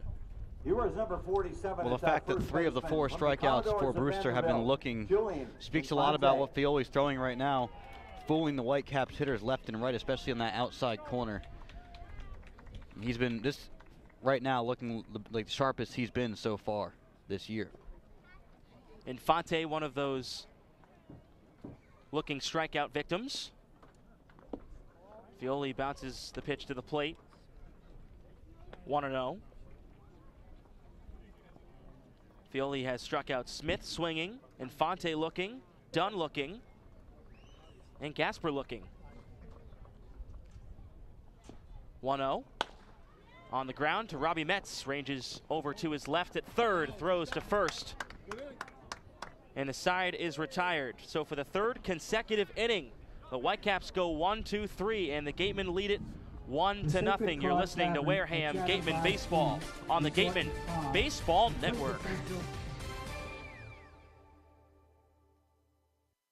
Learning at Curry College extends beyond the classroom and is embedded in all that they do. Curry prepares students to engage in successful careers and active citizenship with a global perspective. Explore undergraduate majors, minors, and concentrations, including new majors in accounting, biochemistry, and software development. Online at www.curry.edu. It's back. The 2017 Friendlies Cape League All-Star Game will be played at Spillane Field, home of the Wareham Gatemen. Mark the date on your calendar, Saturday, July 22nd. Game time is 6 p.m., but the gates open at 2 p.m. One highlight will be the home run hitting contest. There will also be an autograph session and a large merchandise village with items from many of the teams. Be sure to buy your tickets now right here at the merchandise stand. Tickets are just $5, and part of the proceeds will support our Wareham Gatemen.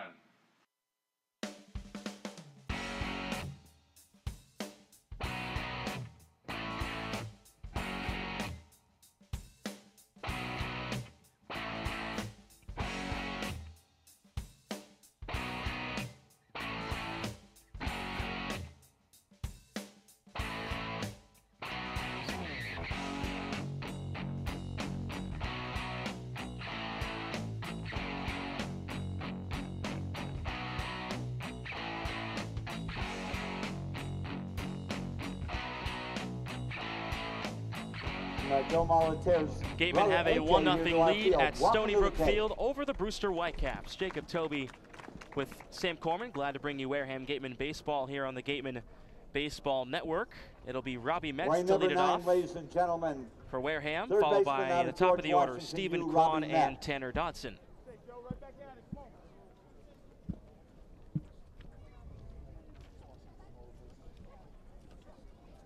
Mulletier back on the hill for the Whitecaps.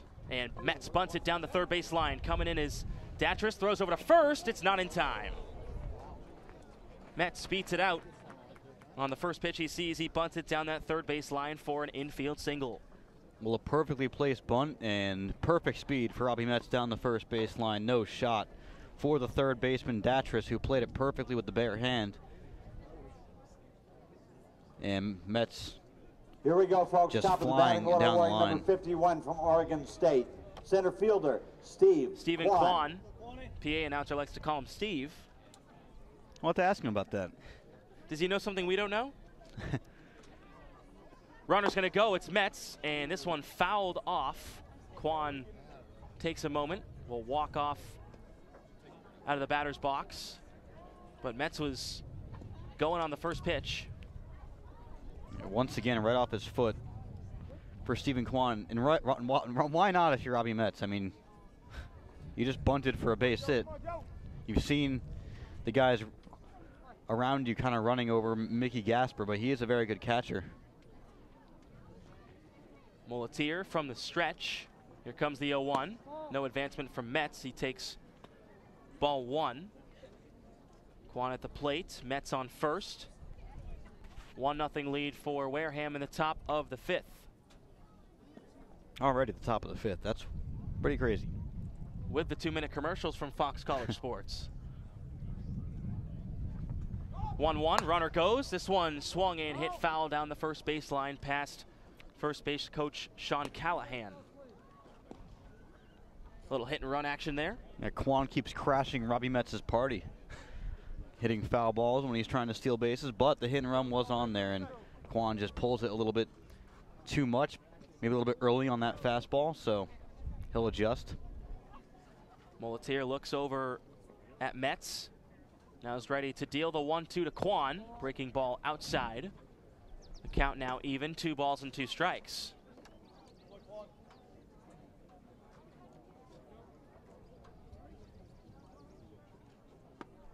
This Brewster pitching staff has the 3rd lowest team ERA in the Cape League coming into today, 3.33. Just above them are the Wareham Gatemen. 2-2 pitch is outside. Runner goes. Metz slides. Didn't even need to. No throw from Gasper as it bounced off his chest out of the glove. And Robbie Metz down to second base. I mean, a tough break for Gasper. I guess he was just too focused on Metz that he tried to transfer the ball before he even caught it, and it popped right out of his glove. Easy for Robbie Metz.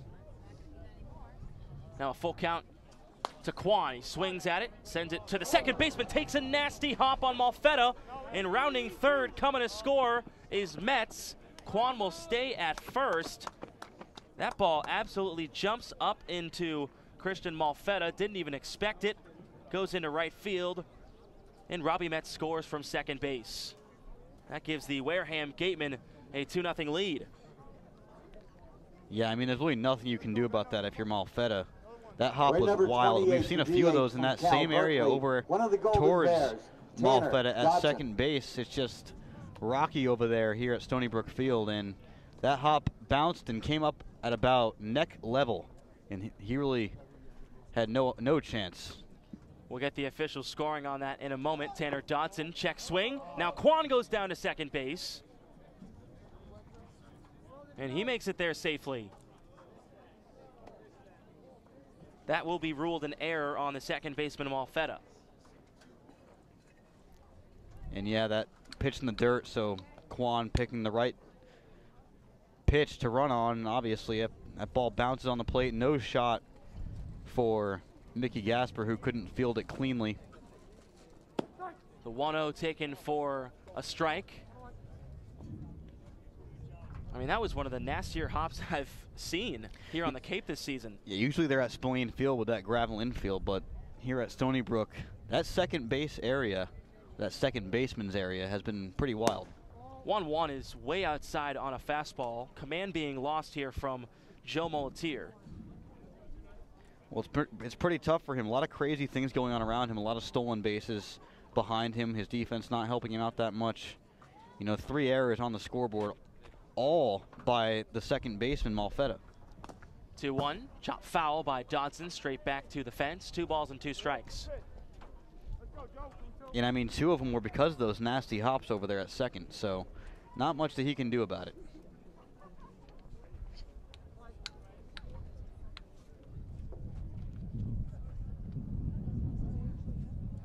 Quan at second, the 2-2 to Dodson. Swung and hit up the middle, and it will go into center field. Quan will go around to score. The throw home will be cut off. Dodson down at second. He slides in. Tanner Dodson drives in the 3rd run of the day for the Gatemen. They lead it 3-0. Well, Dodson selecting the right spot up the middle. And that one also took a pretty weird bounce right past second base, past the shortstop's glove of Smith, and that allowed Quan to come around and score pretty easily. They did the right thing cutting off the throw, however, not quick enough as Dodson using his speed to get down to second on that throw. Kyle Kasser will bat from the left side. He has flown out to center field twice, once to end the 1st, and the other time in the 4th. Takes ball 1, showing bunt. No outs here in the top of the 5th. A 3-0 lead for the Gatemen over the Brewster Whitecaps. 2-run 5th inning for Wareham. Looking for more with no outs. Pitch is low. 2 balls and no strikes. We did see Drew Ravenno warming in the bullpen last inning. And Jamie Shevchik, the head coach for Brewster, will come out and make a pitching change. So Joe Molitier's night is done. And there will be a pitching change here from Stony Brook Field. A 3-0 lead for the Gatemen. Will be back after this short break. You're listening to Wareham Gatemen Baseball on the Gatemen Baseball Network. Don't miss a minute of this station's pre- and post-game sports talk. Tune in on your smartphone with the Next Radio app. It's live and it's local. Download the free Next Radio app from the Google Play Store today. Registration is now open for the 2017 Wareham Gatemen Youth Clinics. The instruction clinics are open to boys and girls between ages 4 and 15. The clinics are a great opportunity to meet and learn from some of the best collegiate players in the country. Clinics are held Monday through Friday, depending on the player's off day. For more information and to sign up your young ball player, visit www.gatemen.org. Urgent care is now available at 4 Cape Cod healthcare locations: Hyannis, Falmouth, Sandwich, and Harwich. Open after hours and weekends, staffed by ER physicians. Expert care when you need it. Learn more at capecodhealth.org/urgentcare. The Fuller Family Foundation is proud to support the excellent sportsmanship and character of the Cape Cod Baseball League. Coca-Cola Bottling of Cape Cod thanks you for supporting the Cape Cod Baseball League and for refreshing yourself with ice-cold Coca-Cola products. We are proud supporters of the CCBBL as well as many other wonderful Cape Cod organizations that serve our community. The Wareham Gatemen would like to thank Franklin Sports for their sponsorship of the Cape Cod Baseball League. Franklin is yet again proud to be the official batting glove of the Cape Cod Baseball League. Throughout the summer, all 10 Cape League teams are wearing their own custom team batting gloves, courtesy of Franklin Sports. To order your favorite team's design or to create your own, visit franklinsports.com/custom. Enter code CCBL20 for 20% off your purchase. From Cape Cod to the major leagues, only the best hitters in baseball wear Franklin gloves.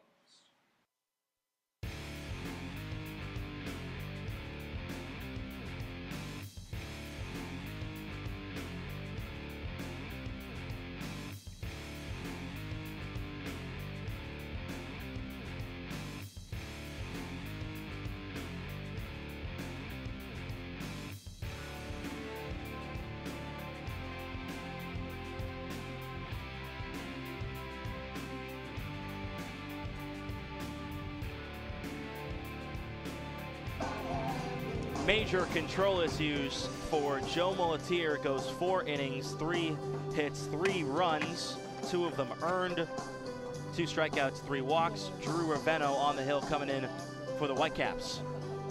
Yeah, Drew Ravenno a future teammate of Miller Hogan, who was with the Gatemen this year, transferring to St. Louis next year out of a junior college, San Mateo in California. Ravenno, 45 in a third innings pitch this year out there in California. He's a righty, gave up 10 earned runs in those 45 innings. That's good for a 1.99 ERA. And, you know, this guy coming out to the Cape League before he transfers to a big D1 school, really good experience for him to kind of get used to what he's facing next season at St. Louis in the A10 conference, which still doesn't make sense to me because it is the Atlantic 10 conference in St. Louis, of course, nowhere near the Atlantic. Geography lessons always on this broadcast. The 2-0 pitch to Cassers inside, 3-0. So Ravenno was just signed and activated 5 days ago, making his first appearance for the Whitecaps.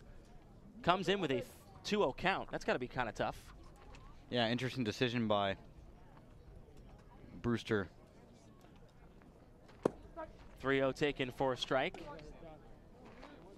We've seen that a fair amount this season, where pitchers have come in out of the bullpen with counts of 1-1, 2-0.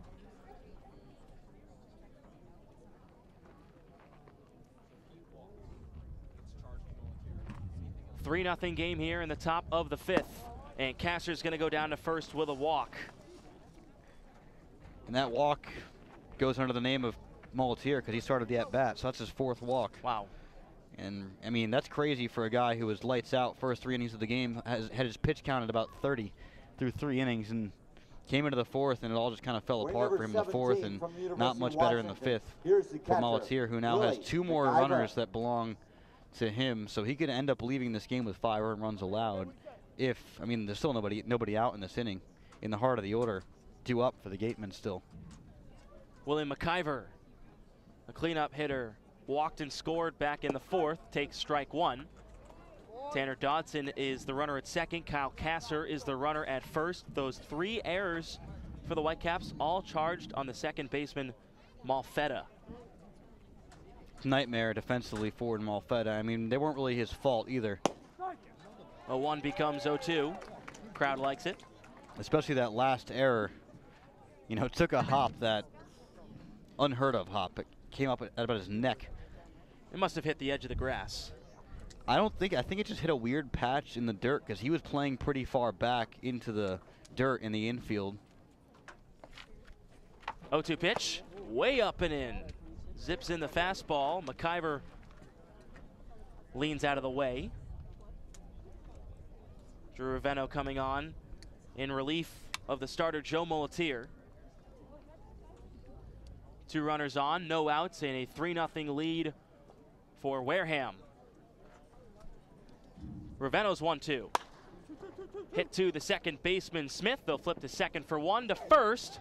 Not in time. They can't retire Willie McIver. Reaches on the fielder's choice, but they do get 1 out. Advancing to third is Tanner Dodson. Yeah, Ravenno getting the ground ball contact that Mulletier was unable to get in these past few innings. A lot of line drives, a lot of fly balls for Mulletier, and right fielder, good play by the shortstop Smith going to second. Unfortunately, McIver just too fast for the double play to get for Brewster to get out of this, or not out of it, but to get the second out of the inning. Now you got a sac fly opportunity, but you know Tristan Pompey is thinking more than that, given his pedigree. Tristan Pompey, RBI tripled his last time up, swings on the first pitch, lines it foul just into the Brewster bullpen. Yeah, late on the fastball and goes opposite field with it. You saw how late he was, and he was still able to make some solid contact with that ball.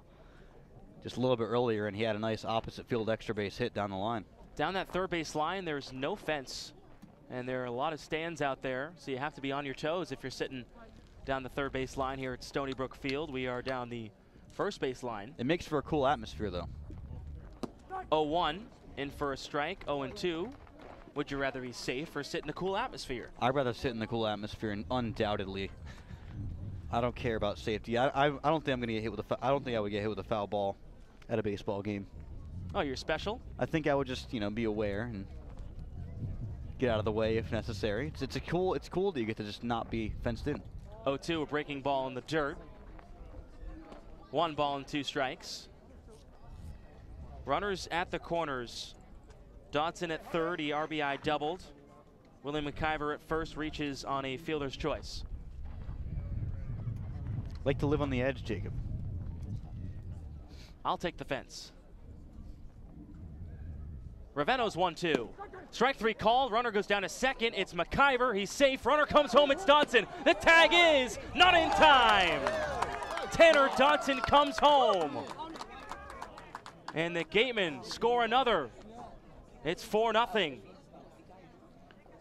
Well, a crazy play. Pompey strikes out, and then they throw it on to second, but the throw was wide. I mean, presence of mind for Tanner Dotson to come home on that play was right there. In a head-first slide, I mean, if he slides feet first, he's out by a mile. But gets the hand under the tag of Gasper just in time to be safe at home, scoring the 4th run, all against Smoletier.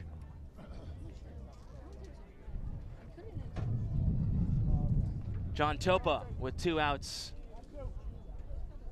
And McIver at second base. His 13th stolen bag of the season. Strike 1 thrown to Topa. Double steal from the Wareham Gatemen. They have 3 runs across in the 5th, 1 in the 4th. 4-0 lead here in the 5th. Breaking ball missing low. 1 ball and 1 strike. Gatemen stealing runs in this, rather scoring runs in this inning in multiple different ways. Yeah, they only have 3 hits on the board, but you look at the run column, which matters most, and they have 4. Not often you see that, but sloppy defense has helped. 1-1 is popped up out of play behind home plate. 1 ball and 2 strikes. With 2 outs in the inning, runner at second base, and a 4-run lead here for Wareham. You know, when you look back on the theme, it's just that it just seems like the team with more errors is going to lose the game. And that's happened in the Gatemen's case all the way back until July 9th against YD. 1-2, pitches outside, stealing third is McIver. His 14th stolen base of the season. He got such a good jump that there was no chance. That's 2 stolen bases for him today. You know, I hate to call you out in numbers, but I think he might have 15 or 16 at this point.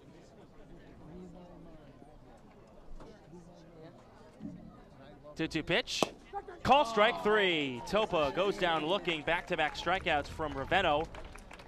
That'll end the inning, but the Gatemen, they score 3 runs here in the top of the 5th on just 2 hits, 1 error, and 1 man left on. They have a 4-0 lead. We head to the bottom of the 5th. You're listening to Wareham Gatemen Baseball on the Gatemen Baseball Network.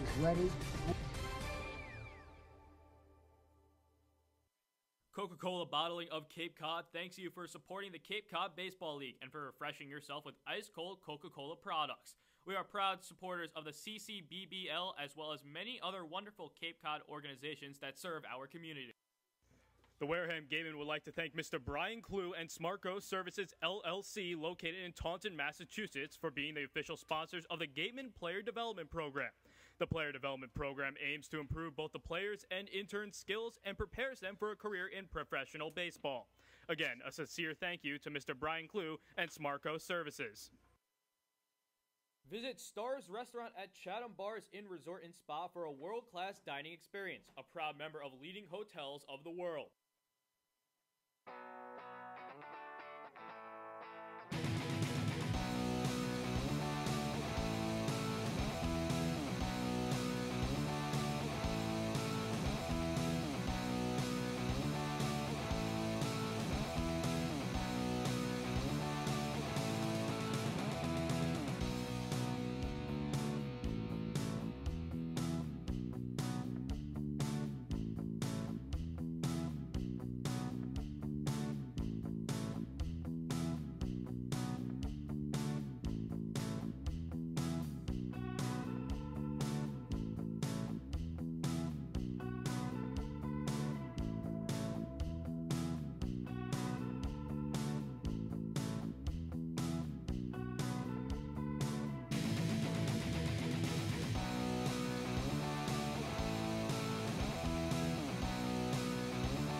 Mason Fioli back on the hill for the Gatemen. Swinging at the first pitch is Nick Dunn, and he grounds out for out number 1, 1 pitch and 1 out. Well, Brewster continues to swing early in the counts, and that allows, when you're not getting hits out of it, that allows Mason Fioli to just kind of calmly continue his outing here. His pitch count is beyond low at this point. He's thrown, that was pitch number 47, I believe, from Fioli. So, I mean, we're here in the 5th, and he's pitched remarkably so far. And now he has a nice 4-0 lead to work with as well. Kyle Datris grounded out to Robbie Metz at third, his first time up. Takes strike 1. So a 4-0 lead for the Gatemen here in the bottom half of the 5th inning. Jacob Toby alongside Sam Corman. Fioli delivers the 0-1. It's low.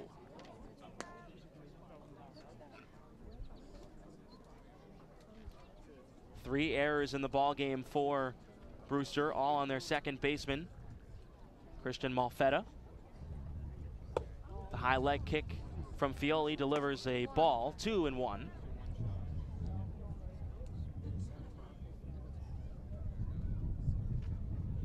Gatemen score 1 in the 4th, 3 in the 5th. 2-1 straight back to the fence. Just hits the Cape Cod Baseball League banner right in the middle of it, directly behind home plate. Again, Fioli ready to deliver before Datris steps in the box. 2-2 pitch. Swung on and missed. Fioli, another strikeout. Count him up, that's 5 for out number 2. That strikeout brought to you by the law offices of Lang, Exafaris, and Bullard. Nasty change up from Mason Fioli right there. Reaching down, going fishing for that one. Kyle Datris, 5th strikeout. I mean, just can't really say enough about the Gatemen starting pitching in general recently. It just seems like it's on a roll, a continuous roll, no matter who's out there to start every night for the Gatemen. He's been unbelievable. Chandler Taylor will face Fioli for the second time. Takes a fastball high. Taylor coming into today tied 3rd in the league in long balls with 5.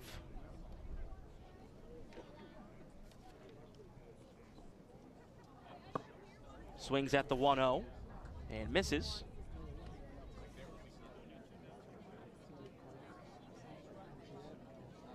Taylor 3 for 9 in the series versus the Wareham Gatemen with a home run and 2 RBIs. It was a 2-run shot. The 1-1. A weak swing and miss by Taylor, 1-2.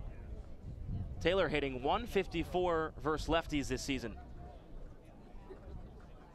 which obviously Fioli, the Yukon product, is a lefty. Here comes the 1-2. Swung on and missed. Back-to-back strikeouts by Mason Fioli, his 6th of the day. That will end the inning. That strikeout brought to you by the law offices of Lang, Exafaris, and Bullard. Whitecaps go 1-2-3. Gatemen still lead it 4-0. You're listening to Wareham Gatemen Baseball on the Gatemen Baseball Network. All-Star Game Weekend starts with a celebrity softball game on July 21st at McKeon Park in Hyannis. Come watch Jason Veritek, Bill Lee, Nancy Kerrigan, Scott Zolak, and other celebrities play ball in support of the Cape Cod Baseball League and Spalding Rehabilitation Hospital of Cape Cod. Gates open at 4 p.m. For more information and to buy tickets, go to allstarcapecod.org. That's allstarcapecod.org. Coca-Cola Bottling of Cape Cod thanks you for supporting the Cape Cod Baseball League and for refreshing yourself with ice-cold Coca-Cola products. Coca-Cola Bottling Company of Cape Cod employs more than 50 full-time employees and more than 25 seasonal. Every year, more than 15 college students get great experience and support their education by working at Coca-Cola Bottling of Cape Cod. Reward yourself. Have a Coke.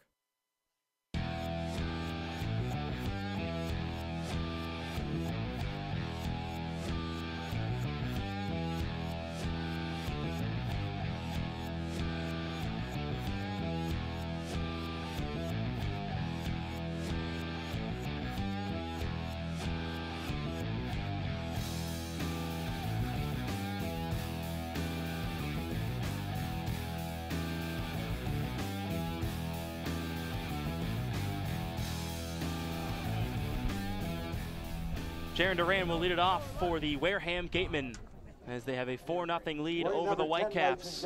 Jacob Toby alongside Sam Corman. We bring you into the top of the 6th. And oh man, Mason Fioli's been red hot.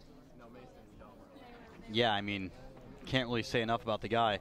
He's thrown just less than, 60 pitches so far. Pretty crazy stuff. Raveno's first pitch to Duran is outside, ball 1 to the lefty. He's been getting guys to get under the ball, popping them up. He's also been getting guys to strike out on that changeup and on the curveball. So when you have guys striking out on all 3 of your pitches. 1-0 in the dirt, 2 balls and no strikes. When you have guys striking out on all 3 of your pitches, you know it's going to be a good day for you on the mound, and that's what the case with Fioli is. That was what the case with Molitier was earlier, but fortunately he kind of unraveled, and now the bullpen's in for Brewster. Duran awaiting the 2-0. Swings on it, sends it down the left field line, curving out of the reach of Costas. Almost made it, but it was into that bullpen area from Brewster down that left field line, 2-1. It was a trek for Marty Costas. He was playing. Pretty close though. Yeah, I mean, he was playing out there in left center and flying down the line towards the mound. You got to appreciate the effort. You saw a few days ago at Spillane Field, I forget which team it was, but it was a right fielder for the other team that wasn't really going after foul balls in play. 2-1, fastball up and away. 3 balls and 1 strike. So Molitier, 4 innings pitched in that ball game in his start today. 2 earned runs, 4 runs total. Raveno's 3-1, misses outside, and Duran will walk for the 2nd straight at bat. Now 5 walks for this Brewster pitching staff. Just surprising to see this from them, considering how good they were considering how good Molitier was the first 3 innings. Now you have a relief pitcher struggling to throw strikes, and it's not what you want to see. I mean, Ravino did come in here, strike out the last 2 batters of that 5th inning, including 2 really good hitters in Pompey and Topa. Blake Sable takes ball 1, grounded out with the bases loaded back in the 4th inning. Well, coming into today, Brewster had the 3rd least walks out of a pitching staff in the CCBL, but control's been an issue today.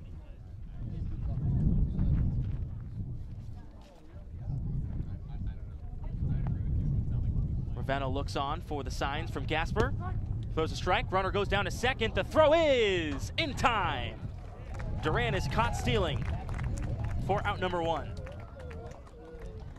Yeah, Duran didn't have a great lead, and he also didn't get much of a jump. You know that if he does get that jump, he's making it easily. He's one of the fastest guys in this league.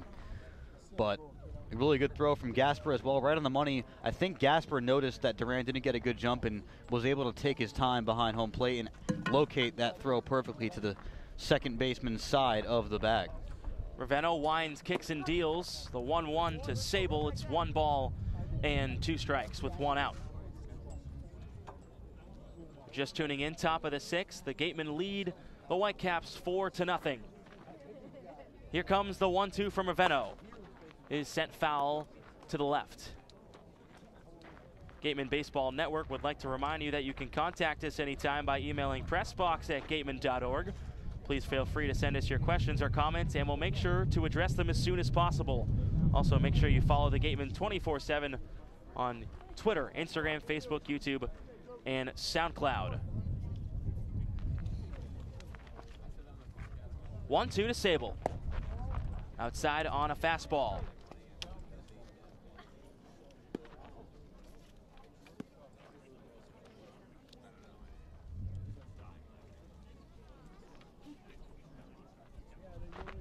Sable 1 for 5 in the series so far versus the Whitecaps. Here comes the 2-2.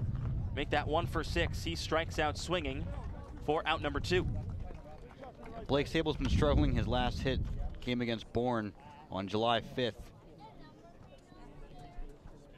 And you'd like to see him make some more contact. He's a youngster learning here on the Cape League because back off to USC next year for his sophomore year.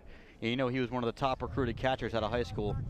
I believe he was a top 10 nationally ranked catcher out of high school. And his defense is all there, his fielding. He's trying to improve that bat from the left side of the plate. Robbie Metz bunted for a single, stole a base, and came around to score. Back in the 5th, he swings and misses on the first pitch. 0-1.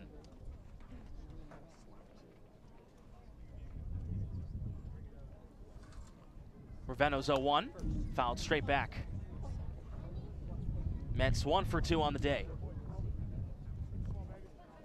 And the same approach, I mean, even with the first 3 innings, kind of not going the Gatemen's way on the hitting side of the ball, they've had the same approach. I mean, swinging early in the counts has really been the goal. Robbie Metz comes up here, swings at the first 2 pitches. He might be down 0-2, but he has a good idea for what Raveno's throwing. Stays alive as he just chips it foul back behind home plate.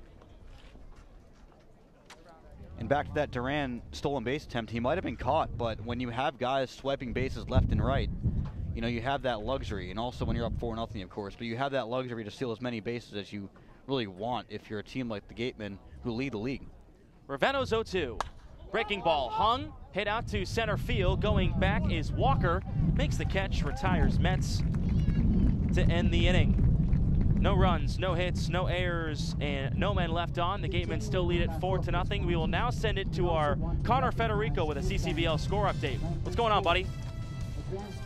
Gentlemen, good to see you, or good to hear you, rather. It's radio today. Right now, across the Kate League, plenty of close scores. Unlike this game right now, well, it's 4-0 here. The Harbor Hawks were leading 4-0, and now, Katuitt, they came back in this game. It's 4-3 in favor of the Harbor Hawks, who are in last place in the West Division. It was a Michael Tolia home run, a 3-run shot that scored Griffin Conine and Grayson Genista. That one's in the bottom of the 5th at Lowell Park. Moving to Yarmouth Dennis in the bottom of the 5th, the Red Sox lead the Orleans Firebirds 9-0. Thanks to a 5 RBI day from Drew Mendoza and some great pitching from YD. Moving over to Bourne, the Braves, they host the last place team in the whole league, the Harwich Mariners, who have a 1-0 lead over the Bravos out at Doran Park. The only run scored on an RBI hit from Andrew Morris to score Antoine Duplantis. And then finally, moving over to Falmouth, the Anglers of Chatham had a 2-0 lead. But since a 5-run bottom of the 1st inning, that one is still in the bottom of the 1st, highlighted by a grand slam, but by the Gateman killer, Josh Bro. Back to you guys. Thank you very much, Connor Federico. From California, Jacob Toby along with Sam Corman. Montgomery. Mason Fioli's night is done. 5 innings, 1 hit, no earned, 6 Ks, no walks. And now the Gatemen throwing their all-star starter for the Western Division, Justin Montgomery. Yeah, cool to see him come out of the bullpen for maybe one of his first, his second bullpen appearance of the season. He has 5 starts, 3-1 with a 1.16 ERA. His only earned runs allowed came in his last outing at Harwich at White House Field, and he's looking to recover from that. It certainly wasn't a bad outing by any means, but it was bad for his standards so far on the Cape. He's just been unbelievable, and when you give up any sort of runs if you're Justin Montgomery, it seems like it's kind of a disaster for you. But the breaking ball has been his key. It's kind of in between slider and curveball, and it's been unreal so far for Montgomery. Montgomery will face 8-9-1 in the Brewster lineup. Here we go, ladies and gentlemen. Our left which fielder has from just Maryland. 1 hit. That coming all the way back Marty in inning number Costas. 1 from Steele Walker, who just got here from Team USA. Other than that, no hits and no runs. Brewster bat's a little bit stale right now, that's for sure. Marty Costas flew out to right field his first time up. Takes strike 1 from Montgomery. Fioli worked so quickly through those 5 innings.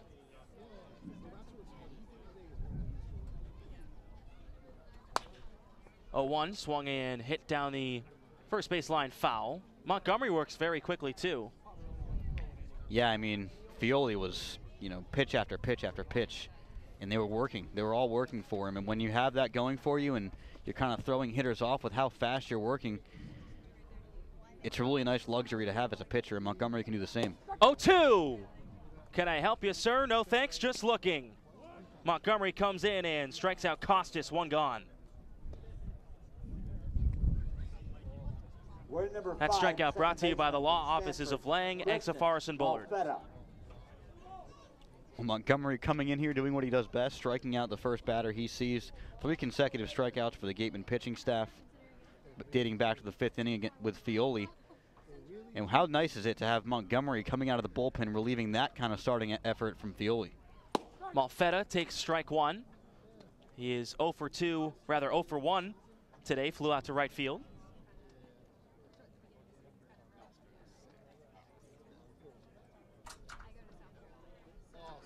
Montgomery's 0-1. Is jacked out to right field on a line, but Pompey moves over to his left and retires Malfetta, 2 gone. Brewster still swinging early in the counts. They've been doing it all day. They've been finding the gloves of the Gatemen outfielders when they do get good contact on it. Go back to that score update. Hyannis still winning, and that is a big score for the Gatemen to watch, is that Hyannis-Katuitt game. Gatemen obviously hoping the Harbor Hawks can come away with that one. Top of the order, Connor Smith with 2 outs. Bunts it down the third baseline, but it goes foul. Smith takes a very hard run, finishes it out all the way down to first. It's because the umpire at home plate didn't yell foul. Libardoni, Alan Libardoni at home plate, and that because of that, Connor Smith didn't hear anything, so he just went down to first base. And look at that, Willie McIvern propping his bat up nice and upright on the plate. Nice gesture from McIver.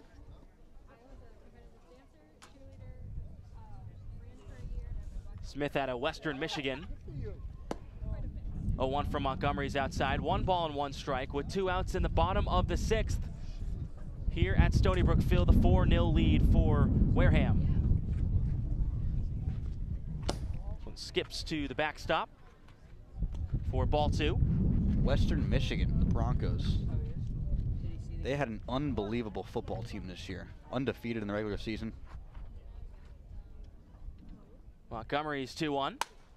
Broken bat, little flare out to shallow left field. Making a catch is Kasser.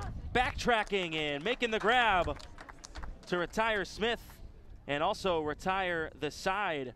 A 1-2-3 inning for Justin Montgomery. No runs, no hits, no errors, and no men left on. It's still a 4-0 lead for the Wareham Gatemen. Now we'll send it to our Claudia Chikami, and she's catching up with the Fioli family. Thanks, guys. Yeah, like Jacob said, I'm here with Mason Fioli's dad, Anthony, and the rest of his family, who does not want to speak as much. So welcome to Brewster. So you guys are from right around here. So like you were saying, you get to go to a lot of his games, correct? We do. We try to make all of his starts. So whenever we know that he's in the rotation, yeah, so we're only about an hour and 25 minutes away. So it's really an easy ride. And you said you've been to all of his UConn games, correct? We have never missed a UConn game, though, especially home games. And we've traveled a few times this year to watch him play. How exciting! Really exciting. How exciting is it to get to see him finally get a start here with the Gatemen and do so well in this game? I think this is what I've been waiting for. This is what I expect. This is what I always see from him. And to see it happen today, I just like, now he's back. It's him. That's the Mason that we know. And there's more to come. I can tell you that he just, when he gets hot, he just stays hot. So with you guys being so close, was it a really cool opportunity for you to find out that he'd be playing here in the Cape League this summer? It was very exciting. Mason's mom and I were thrilled to death when we found out he was going to be at the Cape. Although we had a great time last year playing with the Worcester Bravehearts. That was close enough in Worcester. But just to play at the Cape and for your son to get the call up as a freshman to play at the Cape was like an out-of-body experience. Do you think we'll see you at Spillane Field anytime soon? Absolutely. We'll be there next time out. Great. Well, thank you for your time. It was great to meet you. Back to you, Jacob. Thank you very much, Claudia. Nice to hear from the Fioli family. Of course, Mason Fioli named a 2016 Rhode Island Gatorade Player of the Year and Providence Journal All-State Player of the Year in 2016. They are so proud of their son, and they should be. He is just a freshman, just finished up his freshman season. I mean, at absolutely. UConn. And UConn, too. I mean, I'm a Connecticut native myself, so always good to see the Huskies repping out here in Cape Cod. Quan shows bunt on the first pitch from Ravenno. 1-0.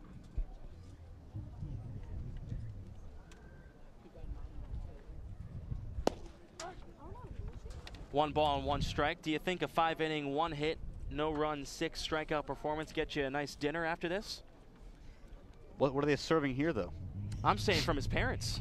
I know, but, I mean, free food here? This one sent out to center field. Going back is the center fielder, Walker, off the wall.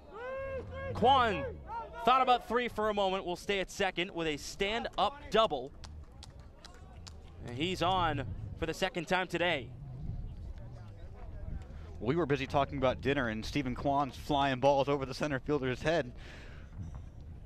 And, I mean, that's as powerful of a hit as we've seen Kwan come this year. That's only his 2nd extra base hit this season. We're number 28 and, you know, from Cal Berkeley. just when we thought Stephen Kwan was going to have an off day, I mean, hits an extra base hit. He always just seems to find a way on base. He's already scored a run today. He'd already stole a base, so he's just so productive, and that's why he remains at the 1 spot in this order. Tanner Dodson couldn't connect on the first pitch. Almost an overthrow by Mickey Gasper, the catcher. Ravenno has to jump up on the throwback to the mound. You saw that yesterday against Hyannis, and it cost the Harbor Hawks a run. Tanner Dodson, the guy at the plate, or I believe it was Kyle Kasser, sprinting home on an overthrow back to the mound. Kwan at second, the 0-1 outside, 1 ball and 1 strike. Of course, Dodson in the 5th, stealing home on the double steal. Yeah, that was cool stuff, that double steal. I mean, phenomenal awareness for Dodson to score on that play. 1-1 becomes 1-2 to Dodson, who is 1 for 3 on the day. Lined out in the 1st, grounded out in the 4th, and of course the RBI double in the 5th.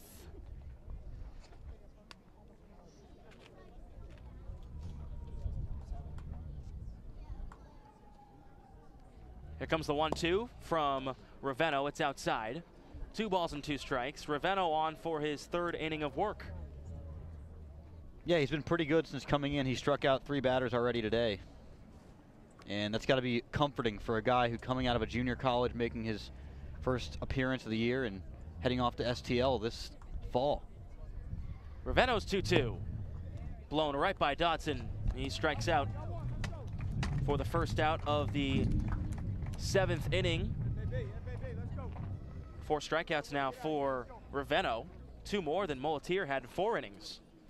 It clearly looked like Tanner Dodson was thinking breaking ball way late on that fastball. It looked like the ball was already in the glove of Gasper when he swung. From the University of Oregon, one of the Ducks. You know, high Shortstop, pitch, so Kyle Dodson Kasser. definitely expecting that ball to come down and break, but obviously thinking about the wrong pitch, and that thought of the wrong pitch translate to the wrong type of swing for Tanner Dodson. Kyle Kasser takes ball 1.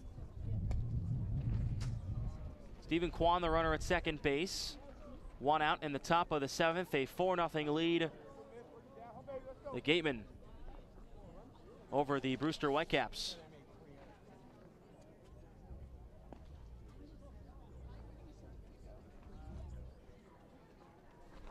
A 1 on the ground. First baseman making a play on it. It goes right past his glove. Coming home to score is Kwan.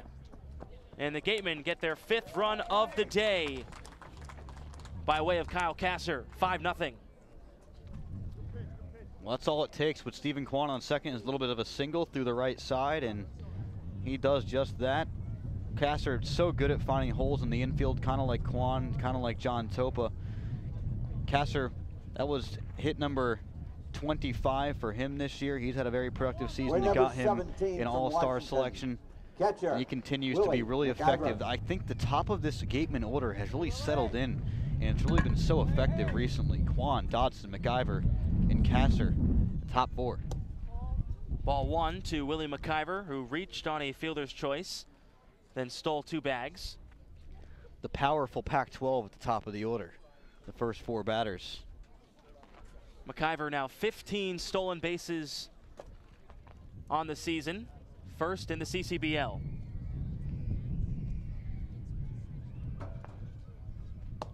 .0 is called strike 1. And he's a catcher. But doesn't matter. I mean, Willie McIver has been swiping bags left and right. Basically every time he gets on base, he's trying to get into scoring position. You maybe even get to third. He's stolen third a few times this season. 1-1. Cut on and missed. A breaking ball. 1 ball and 2 strikes with Kasser over there at first. 1 out and a 5-0 lead. Gatemen over the Whitecaps. And Kasser's a guy who hasn't been as aggressive on the base paths as McIver, but definitely has the speed. And if you can get into scoring position here with 1 out in this inning, you can really rattle the pitcher Ravino in this situation. He's already given up a run. 1-2. Breaking ball, low. Gasper, the catcher, was up ready to snap throw down to first, but Kasser was back before he could do so. 2 balls and 2 strikes.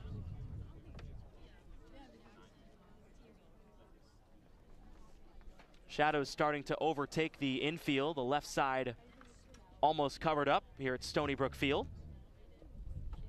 Sun still in Malfetta's eyes at second and Infante's eyes at first.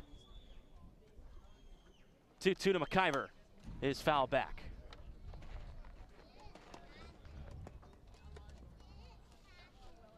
Tristan Pompey is on deck.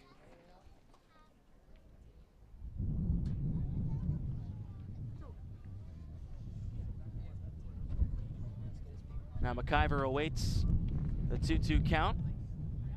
Raveno out of the stretch, getting the signs from his catcher, Mickey Gasper. The 2-2. Foul straight back again. Nice at bat here for Willie McIver, staying alive. Well, in an inning where, Ravino, this is the 4th batter he's faced. He's given up 2 hits. And, this is a perfect at bat for Willie McIver. When you have a guy on, already 1 run across, only 1 out, it's important to, work this pitch count in Ravino, try to get in his head here. Maybe work a full count here and try to get on base via a walk. But, McIver's swinging away. Kasser goes. The 2-2 pitch is sent foul down the first base line and way out of play.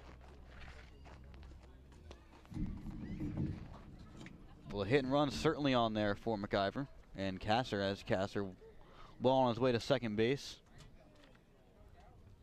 And we've seen the hit and run executed to perfection a few times by the Gatemen this season. McIver's a great opposite field hitter. Could very easily do the same right now. 2 balls, 2 strikes with a runner on first base and 1 out. Pitch to McIver. Laced out to center field, falling fast. Making the catch is Walker for the 2nd out. So 2 outs. And now Tristan Pompey comes to the plate. McIver clearly swinging away right there. Chases that one, outside pitch, reaches out, does a nice job driving that one into center field, but Steele Walker right there to make the grab. That ball just didn't sink fast enough for William McIver. Looked like it might have had a chance, but not a lot of room out there in the outfield here. Ball 1 thrown by Raveno. Gasper couldn't handle it. He was about to snap throw down to first on Kasser. Nevertheless, ball 1.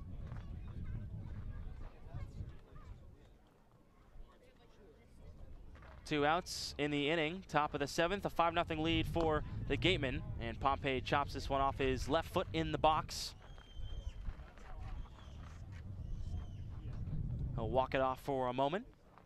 Move it around. Pompey yesterday 3 for 5 with 2 runs scored. 3 singles. Has found his groove this past couple weeks.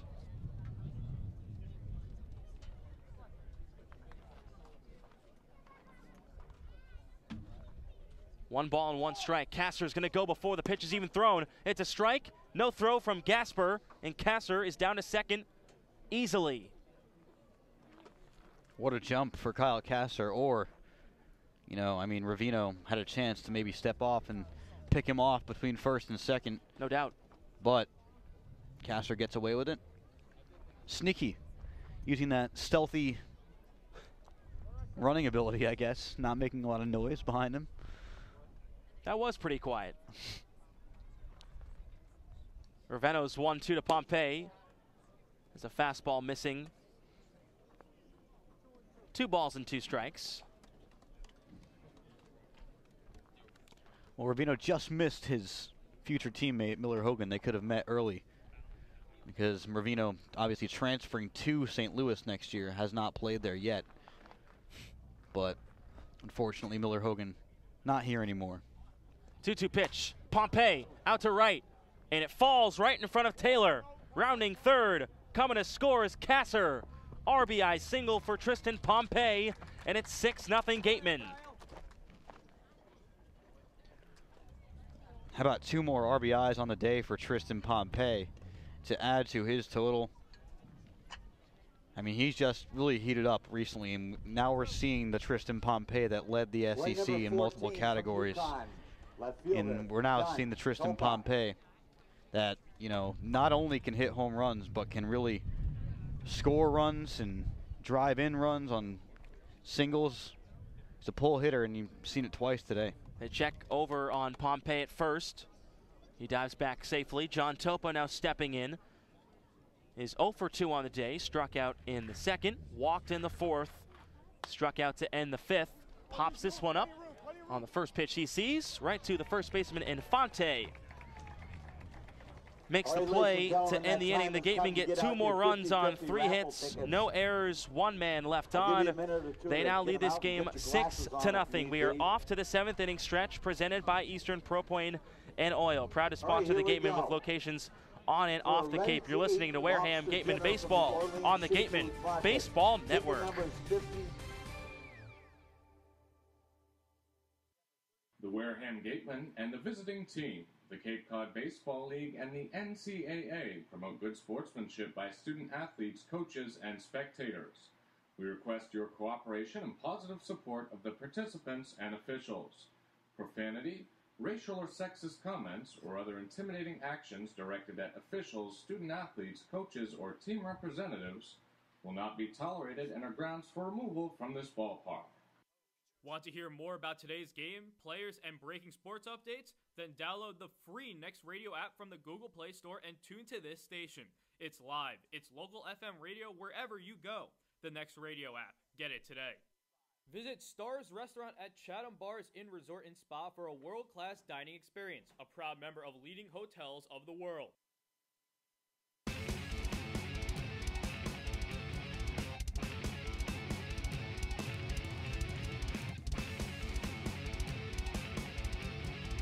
Welcome back to the Gatemen Baseball Network. I'm Connor Federico with a quick score update. In the bottom of the 5th, the Cotuit Kettleers have upended the Hyannis Harborhawks, taking a 6-4 lead. An RBI double for Terran Vavra, and then an RBI single for Miles Lewis gives the Kettleers the lead as they're trying to preserve their first place spot in the division. The Harwich Mariners have retaken the lead over the Bourne Braves. They score 3 runs in the top of the 3rd. That one's still in the top of the 3rd. Ryan Ogren and Cameron Simmons getting RBIs for the Mariners. Back to Jacob and Sam. Guys, plenty of action throughout the league tonight. Yes, sir. Thank you very much. And it's going to impact the standings tonight if the Gatemen can hold on for the win. Yeah, Falmouth also holding on to a lead over Chatham as well, so that means that another West Division team in the lead. That game still very early on at Gov Fuller Field, so still a chance for the Anglers to come back, but of course the Gatemen rooting for those East Division teams to take the wins. Of course, that game for Harwich against Bourne is a big one. I mean, Bourne, this will be a pretty significant loss for them if the rest of the scores hold. The rest of the teams winning around them and them losing, that could significantly drop them. Just for now, though, of course, it's really the long run that matters, And with the Gatemen, they're up 6-0, trying to get their 4th straight win, and that would be huge at this time of the year. Griffin Roberts is in on the mound for the Wareham Gatemen. Montgomery goes 1 inning, no hits, no runs. Strikeout, no walks. Swing and a miss from the leadoff hitter, Steele Walker. And this one might have gotten a piece of McIver, so home plate umpire Alan Libardoni takes a nice walk out to see Roberts. Yeah, McIver caught off guard by that slider, I guess. Has his helmet off, and now he walks back to home plate. Griffin Roberts, last time we saw him was the 15th of July at Lowell Park in Katuitt. 6 innings, no earned runs, 6 strikeouts, no walks. He was spectacular. 0-1 from Roberts, a righty, is delivered in for a strike. No balls and 2 strikes. Roberts out of Wake Forest, 6'3", 210 pounds.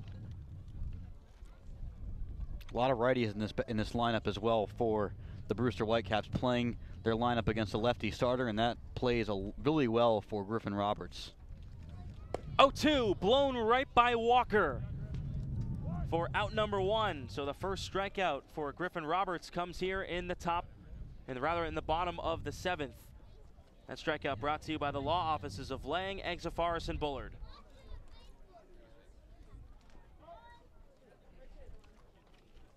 Boy number 9 for your Brewster Whitecaps, the catcher. Mickey Gasper will come up to the plate. He's 0 for 2. Has popped out to Metz at 3rd and struck out looking in the 4th. That was Mason Fioli's 4th strikeout.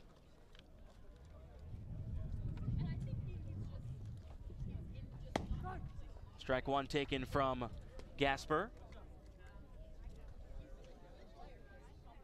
This Brewster team strikes out 3rd most times in the CCBL, as this one is hit foul straight back. Their on-base percentage coming into today, though, was tied 1st. And they walk the most out of any team here on the Cape. But tonight, they have not one walk. The 0-2 is missing for ball 1.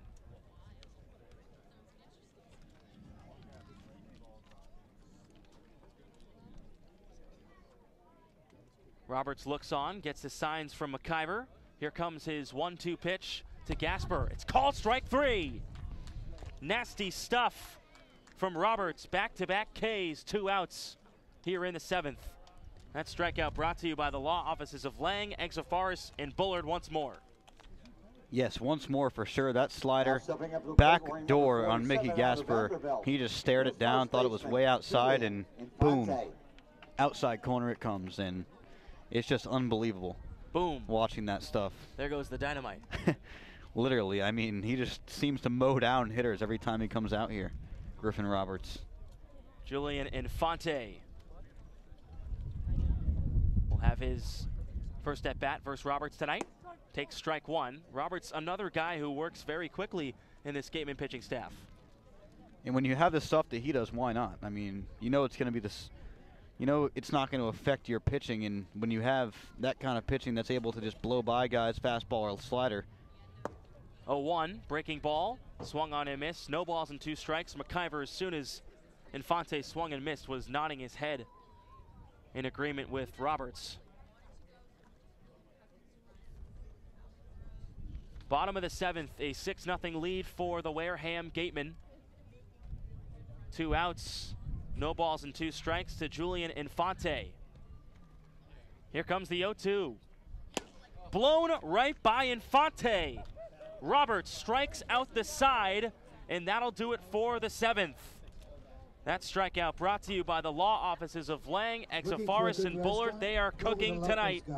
And a 6-0 lead for the Wareham Gatemen over the Brewster Whitecaps. You're listening to Wareham Gatemen Baseball on the Gatemen Baseball Network. Earn a bachelor's or master's degree, complete a certificate, or take a single course through the Division of Continuing Education and Graduate Studies at Curry College. Classes run days, evenings, and weekends in Milton and Plymouth. To learn more about programs in business, criminal justice, education, nursing, and more, visit curry.edu.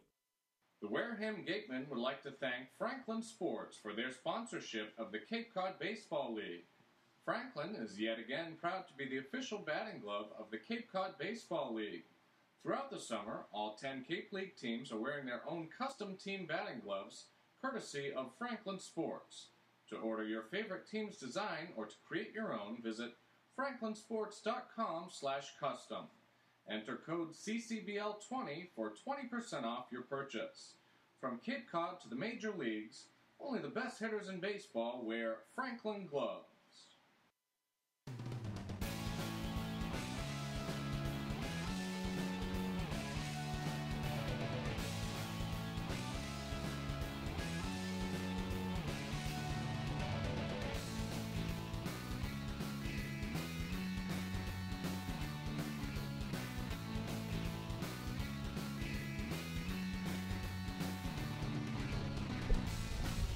Drew Raveno's night is done, and that will be it for him. Stephen Jones coming in here to pitch in the top of the 8th out of Samford.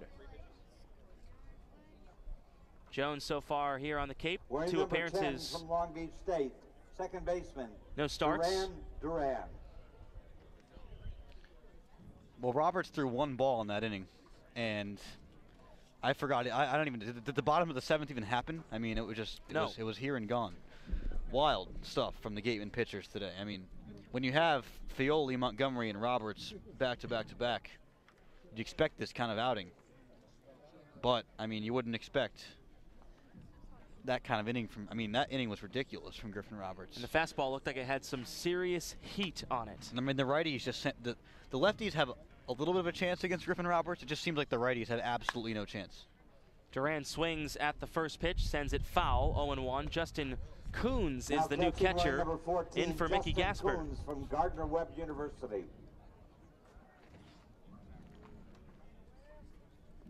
Coons coming in from Gardner-Webb University,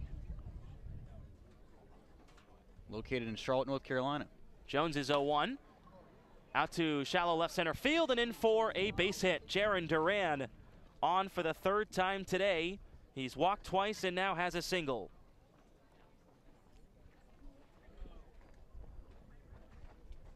Jaron Duran's low-key having a really good day at the plate. That's because of those 2 walks. And when you have 2 walks, obviously you're just 0 for 1. Now he's 1 for 2 with that single. And he's kind of been heating up recently as well when he gets into the lineup. It just seems like all the bats are working. He had an extra base hit against Katuitt in his last appearance, so. Jones's first pitch to Blake Sable is in for a strike, 0-1, getting reports that Griffin Roberts was throwing 95 last half inning. I mean, that fastball, I believe it was the second strikeout, or was the first strikeout to Steele Walker. It just blew by him with the fastball. It was wild. Time called at the plate from Blake Sable. Again, Stephen Jones, the new pitcher on the hill. Duran, the runner at first. Pitch number 2 of the at-bat. Misses outside and low. 1 ball and 1 strike. Still a 6-0 lead for the Gatemen over the Brewster Whitecaps. Stephen Jones hailing to you from Samford in Alabama. They call it the Sam. 1-1 is down the left field line, falling fast, but foul. It just curves foul. Sable was making the run down to first. There was a chance, but he's got to go back. You must like that nickname, the Sam. Yeah, it's pretty cool. I didn't know they called it that until just now. I saw their logo. Just says Sam with a big bulldog on top of it. And is that your spirit animal, the bulldog? I would love a bulldog when I'm older. Jones, 4-3 with a 5.27 ERA this year at Samford. Probably wants to lower that ERA for next year, but did have a 4.11 his freshman season. 1-2 is just hacked foul on an off-speed pitch. Sable staying alive. Robbie Metz is the batter on deck. Of course, Jaron Duran, the runner at first. He singled. Jones also walked 37 batters this year at Samford compared to just 44 strikeouts. We'll watch the control. 1-2 is out to left field. Costas has it lined up for out number 1. So Duran will stay at first. No advancement. Ball was not deep enough. Now Robbie Metz coming up. Metz flew out to center field in the 3rd, singled, stole a base, came around to score in the 5th, then flew out to center field once more to end the 6th inning. Robbie Metz. Well, Metz will step up with 1 out. His team up 6-0. And with a speedy Jaron Duran on first. First pitch from Jones is whiffed at and missed, 0-1. Well, that was uncharacteristic of what the Gatemen have been doing today. They haven't been really chasing those pitches out of the strike zone that often, but Metz goes around on that sneaky breaking ball in the dirt.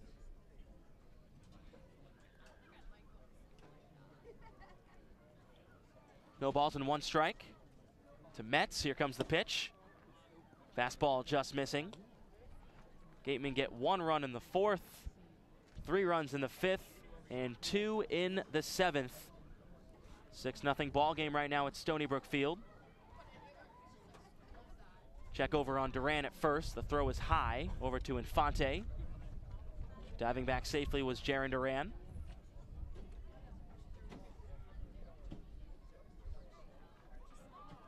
One ball and 1 strike to Robbie Metz. Jones's pitch. It's low and inside. Haven't seen Duran look like he's going to second yet. Well, it's 6-0 in the game and 1 out. I mean, it's a situation where it's basically if you want to steal, you steal. If you feel like you don't need to, then don't go. And there he goes. There he goes. Hit and run. This one hit onto the third baseman. Datris throws over to first. It's in time, but advancing to third is Jaron Duran from first to third on a ground out. Yeah, as we say, he might not be stealing this time. He runs on that with a hit and run was on. Unfortunately, Robbie Metz unable to get it out of the infield. But Duran able to advance all the way to third, just kind of running around the bases at will here at Stony Brook Field. Gateman, number 51 from Oregon State. They've been great on the base paths today. Oh yeah, no one's been caught. No one. I agree. Excuse me. Jaron Duran was caught once, but other than that. First pitch at the at-bat to Quan, taken low. I mean, they've just been stealing on smart plays and not too aggressive, but at the same time, very aggressive. You know, they're not going off on the first pitch.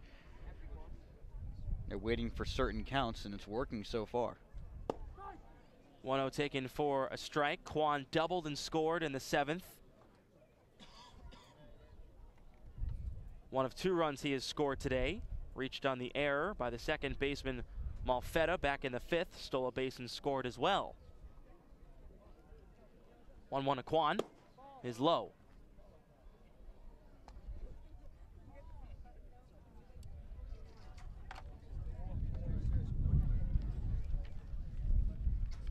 Two balls and 1 strike.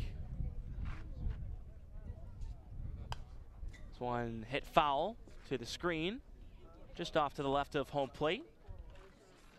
Now the count is even. 2 balls and 2 strikes, 2 outs in the inning. A 6-0 lead for Wareham. Jaron Duran 90 feet away would be the 7th run for the Gatemen. Here comes the 2-2 pitch. It's in the dirt. Nice grab by the catcher. Justin Coons coming in.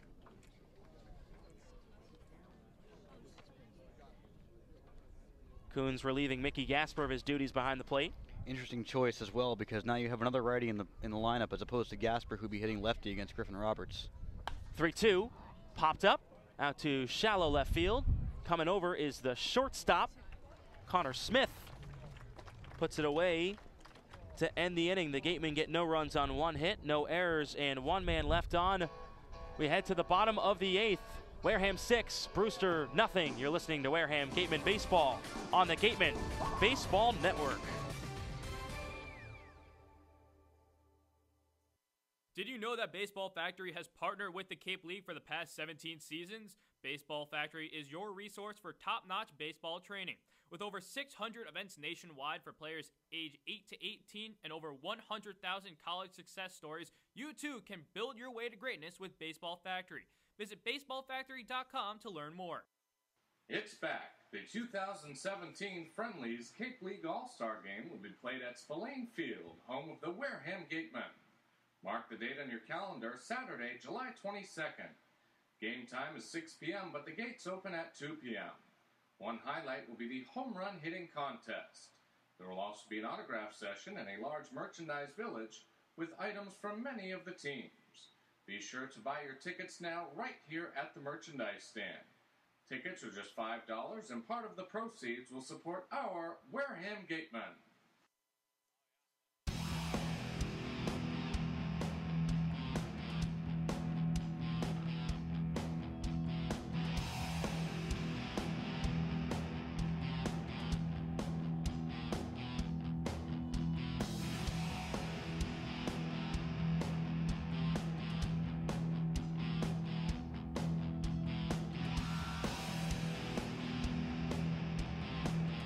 Get out of my way, says Matt Feld. He pushes Sam Corman out of the booth.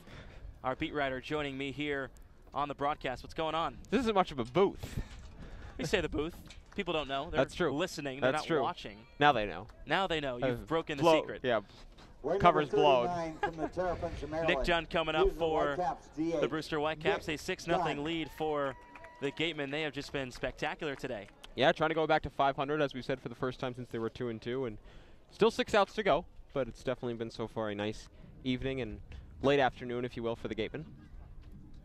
Griffin Roberts back on the hill, struck out the side in the 7th. Time called at the plate. He was electric in that last half inning. 10 pitches, 9 strikes, and of course struck out the side.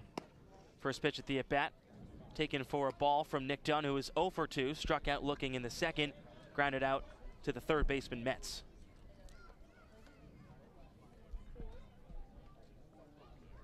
(1-0) is hit foul off to the left, 1-1. Second time we've seen Roberts start off a left-handed hitter with something other than a 4-seam fastball. He started off Steele Walker with a 2-seamer, got him to foul it off into the ground, and then just there throws a ball that just misses on a breaking pitch to Nick Dunn. So pitching backwards is Roberts.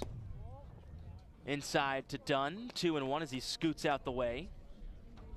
What'd you think of Fioli's start? It's terrific. Tried the last 14 hitters he saw, induced a lot of weak contact. They were fly ball outs, but none that I thought were really well struck. 2-1. This one struck really well out to deep right center field. Going back is Quan. This one is going to get to the wall on the ground. Losing his shin guard is Nick Dunn as he heads to second base with a leadoff double for the Brewster Whitecaps. 2-1 breaking pitch left out over the middle of the plate. Didn't break as much as we were accustomed to seeing from Roberts, and Dunn stays back on the ball and drives it to right center field with authority for a double. We've seen Nicholas Dunn hit plenty of extra base hits well with the Whitecaps over his 2-year span with the Whitecaps, and just built another one right there to begin in the bottom of the 8th. Kyle Datris is 2 for 9 in the series versus the Gatemen. 0 for 2 today. Was the 5th strikeout for Mason Fioli back in the 5th.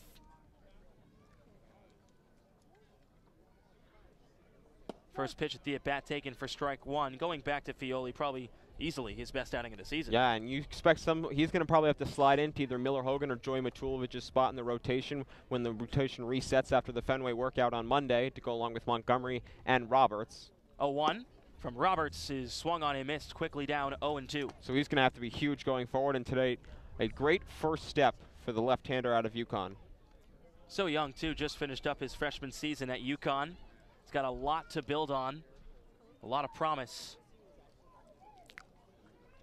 Runner at second base in a 6-0 ball game. Wareham over Brewster. Here comes the 0-2. Fastball way up in the zone.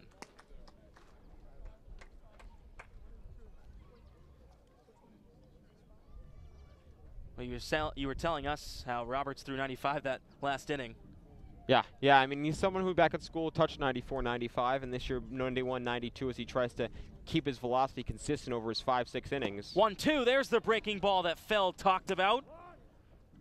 Strike 3, that strikeout brought to you by the law offices of Lang, Exafarison, Bullard, 1 gone. You don't need to throw 95 when you've got a breaking pitch like that. 91 or 92 on occasion will do just fine, and then on 1 and 2 right there, just a great breaking ball. Starts off in the middle of the plate and just dives, and we'll get a pinch hitter right here for the Whitecaps as Darius Hill will pinch hit for Chandler Taylor.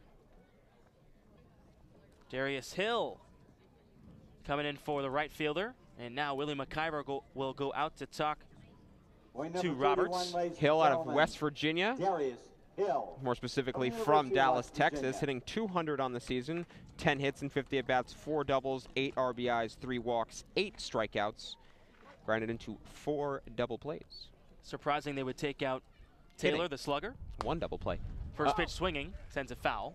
I don't know. It's a tough matchup against Roberts no matter what, no matter who you send up there. And I think here Hill getting a bit of a seemed to have an off day. His 50 at-bats, has played in 15 games. So a pinch hitting spot here and a chance for him to get a swing in against one of the Gatemen's finer pitchers. No balls and 1 strike to Hill. Roberts looks back done at second base. 1 on, 1 out. Breaking ball, fouled off to the left. And like we've said on this broadcast tonight, the Gatemen, they could be in first place by the end of the evening. Yeah, and right now they're in good playoff position, and that's what matters, as we know, in the Western Division based on last year's playoffs. And right now, in my opinion, any of the 4 teams in the West could beat anyone in a playoff round, as we've seen this season. So if you're focused on anything, not necessarily seeding, but you'd love to get a home series, home field advantage in that first round. 0-2 pitch. Swung and hit foul again. Well, the home field didn't help last year, that's for sure. No, it did not. But we're on to this year. We are. You were one of the few out of the group to pick Wareham win the whole thing. They had 2 ninth-inning leads. I mean, so for 16 of the 18 innings, I was right. Sure, there'll be more hot takes coming out of Feld's mouth. Cody Smith warming for the Gatemen. Presume he'll pitch at some point, if not the 8th, then the 9th. 0-2 from Roberts. Fastball up high, 1-2. That'll be Smith's first outing. The closer back at school. Pitching, of course, this season for Charleston Southern. 1 ball and 2 strike is the count. With 1 out in the bottom of the 8th here at Stony Brook Field, Jacob Toby alongside Matt Feld. Wareham 6 and Brewster 0. Roberts taking time to get the signs. Looks back done at second. The 1-2 on the ground down the first baseline. It's fair. Past the glove of Sable. Dunn's going to come around to score. Heading to second base is Hill. He's got a pinch hit RBI double to give the Whitecaps their first run of the day. Roberts a little frustrated himself. It's a pitch. It was a breaking pitch, and he shook off Willie McIver to get to it. And any time you shake someone off and you end up giving a hit, you feel a little bad for yourself. And it was just a ball that just hit straight into the ground by Hill, just past the dive of Sable at first base. It's an RBI double, and Brewster is on the board. And we will get another pinch hitter here. As the Whitecaps will bring to the plate Devin Foyle. Devin Foyle from the Jayhawks of Kansas. Well, Devin Foyle will come in to pinch hit. Costas was 0 for 2. Foyle will bat from the left side. And first pitch swinging, hits it out to left field. Going back is Topa. Makes the catch for out number 2. It's not surprising to see Jamie Shevchik making some changes here late in the ball game. Was quoted last night after their 5-3 loss at Chatham, saying that other than Mickey Gasper, there aren't a whole lot of guys that are forcing me to keep them in the lineup on a regular basis every single day. If that's not going to happen, we're just going to have to keep juggling up the lineup for the last 2 weeks. That's how the Gatemen were really at the start of the season. They've pretty much solidified, their 9 position players with some tweaks here and there. Ben Bear, Nick Angelini making their way into the lineup every now and then. But for the most part, the 9 guys on the field right now have really become the starters for the Gatemen. But it took a long time to get to this point. Christian Malfetta, who has all 3 errors on the day defensively for the Whitecaps, swings on the first pitch. Pompey under it and right, makes the catch to retire the side. Brewster does get 1 run on 2 hits, no errors, and 1 man left on, but the Gatemen, they still lead this one 6-1. We head to the 9th as we're on the Wareham Gatemen Baseball Network.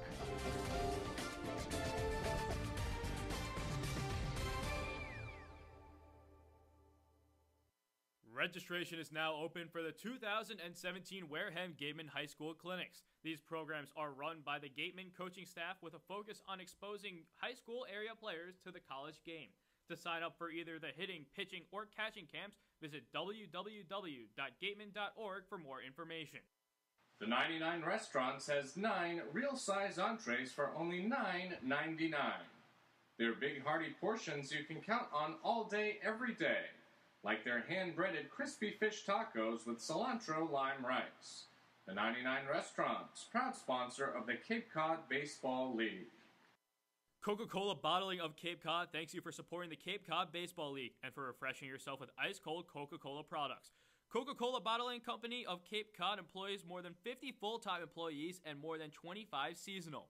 Every year, more than 15 college students get great experience and support their education by working at Coca-Cola Bottling of Cape Cod. Reward yourself. Have a Coke.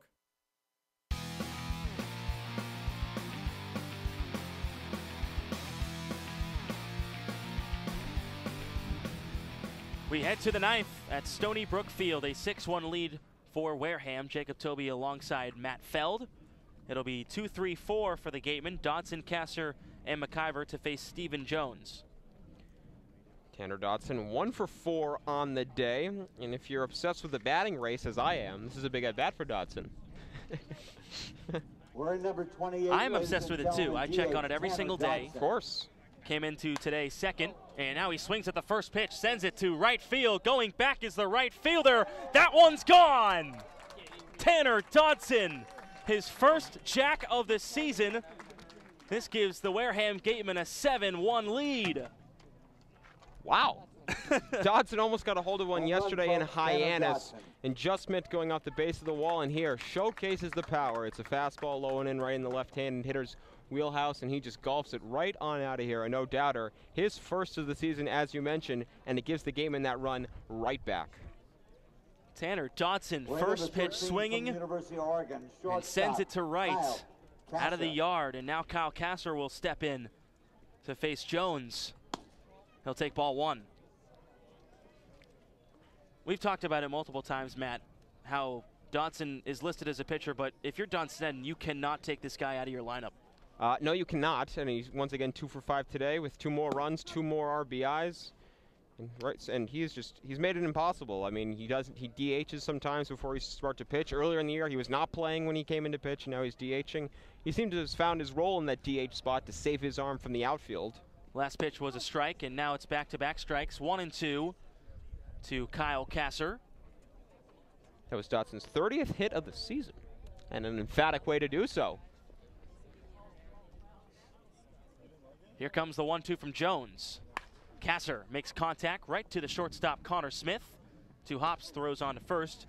Retires Kasser for out number 1. So, talked about Dodson needing a big hit there to stay in the batting race, and there she goes. There she goes.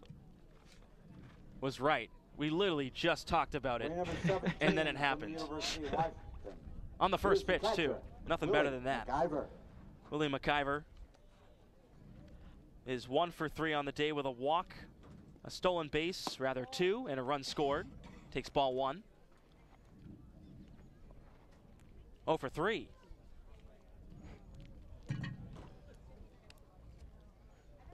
One-0 becomes 2-0 in the dirt.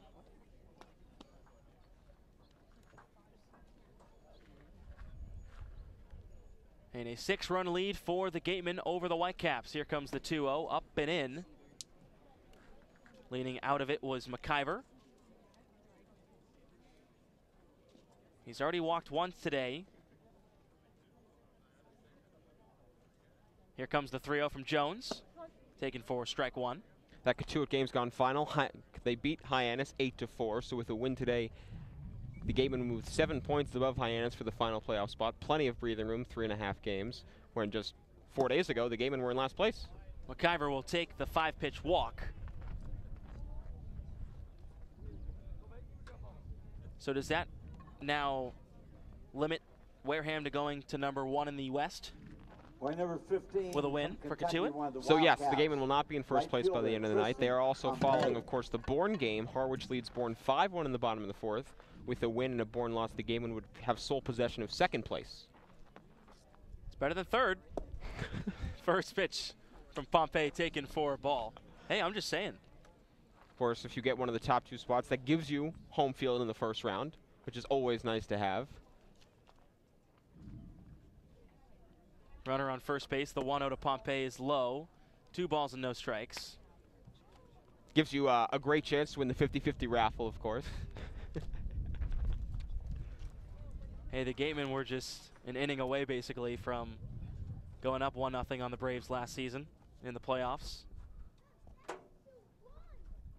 2-0 in for a strike. It'd be interesting to see if Bourne and Wareham match up again in the playoffs, because consecutive times now they've matched up in the playoffs, Bourne and Wareham.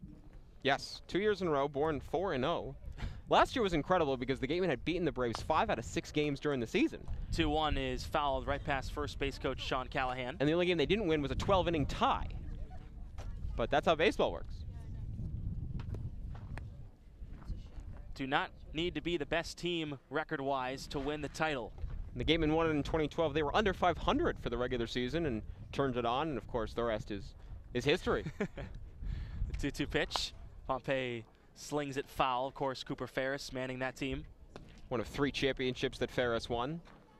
I'm sure head coach Don Sneddon would love to add a Cape League championship to his resume. Plenty went back at the community college level out in California. He's a legend out there. He is. I've never made it out there, but he's certainly a legend. Legend has it. 2-2 is cranked foul. Yes, legend has it. That he's a legend. That he's a legend. It's true. Been nominated for multiple junior college coaches of the year awards. Following in the footsteps of Jerry Weinstein, who was at Sacramento Community College, coach of the Gatemen last year. Scott Picklers, who also is very well known out in California in the junior college ranks. Him and Sneddon going against each other many times in the state tournament. 2-2 pitch to Pompey. He sends this one on a line to center field. Coming over is the center fielder. Walker makes the catch for out number 2. McIver's still on first base. I want to ask you, what have you seen out of Pompey? Because today he's been spectacular. More so the past couple weeks has really improved his game. Yeah, really shortening the swing, short to the ball, as I just said twice. Pitch selection has been much better. You have not seen him chase those off-speed pitches in the dirt. In his last time up before just now when he lined out to center when he had the RBI single, 1-2 curveball in the dirt, he was able to lay off, then gets a fastball on his next pitch and lines it to center for an RBI single. A couple of weeks ago, John Topa fouls this one off on the first pitch, 0-1. A couple of weeks ago, Pompey would have swung at that 1-2 curveball in the dirt probably and would have been out, and that would have been his chance at an RBI hit, but he stays in the at-bat by laying off of it, seeing it deep, and is able to get the 2-2 fastball and lace it to right center field, which is just totally different, obviously. It's an approach at the plate. 0-1 is high to Topa. 1 ball and 1 strike. I think Don Sneddon just has more confidence in him, too, now that he's seen he can produce. He's now in the lineup every day. He was sometimes having to take an off day earlier on in the season. Yeah, and, you know, the big thing with him has always just been a confidence standpoint. I think 1-1 is fouled back as well. 1 ball and 2 strikes. Pompey admits that he doesn't think the NCAA Home Run Derby was very good for him. He thinks it kind of, from approach standpoint, he was getting ready for it, and as a result, his swing changed. And when he got back, he had that same swing, had a couple days off, had an off day, and then the Gatemen had a planned day off, and that gave him 2 in a row. And it's really allowed him to mentally check back in. He's opting out of the home run hitting contest on Saturday, which he thinks is great for himself, and it should be great for the Gatemen. 1-2, liner into right, a base hit. McIver looking at third. He's going to chug all the way there. Throw won't be in time. It's going to be runners at the corners with 2 outs for the Gatemen. It's a big hit for Topa. Maybe not in the grand scheme of how this game will turn out, but he was having a tough day at the plate. 0 for 3, 2 strikeouts, had a pop-up, couple of tough at-bats, but right there, a 1-2 gets the fastball away, which he struck out looking on earlier in the game, and shoots it to right field, goes with it the other way. And the All-Star, the Gatemen All-Star, 1 of 6, is aboard. And the funny thing about Pompey is that he comes in and hits 2 home runs in his debut. Everyone thinks what he did at Kentucky is just going to carry over to the Cape and then, you know, all downhill from there, but then he's back on that uphill swing. Well, one thing that head coach Don Sneddon noted is that while Tristan Pompey did lead his team in hitting and in strikeouts, he also led the team in walks. And he was not walking a bunch when he was out there. He was also often swinging early in the count when he was. They were at pitches not in the zone. He has to understand that he's not going to get a fastball. Everyone knows who Tristan Pompey is, and he's been much better at recognizing that the last couple of weeks. Duran swings on the first pitch. He sends it to right field. Going back, and this one is going to be a ground rule double. Duran maybe thought he had a jack, but McIver scores nevertheless. Another run for the Wareham Gatemen. It's 8-1. Duran with a big smile on his face. I definitely thought that ball was gone off the bat, and so did he. He's come up short a couple of times, one off the wall the other way, but right there, first pitch swing, fastball, middle, and he gets all of it off the face of the right center field wall. If that's down the line a little more like Dodson's is, that ball is definitely out of here, but still a long blast nonetheless for an RBI ground rule double. Gatemen are not done. They have scored 2 runs in the top of the 9th. An 8-1 lead.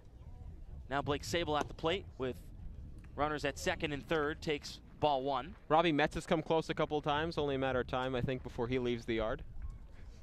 Metz standing right in front of my view of the pitcher. He looks back and smiles. He's not going to change his position. The heck with me. 1 ball and 1 strike now.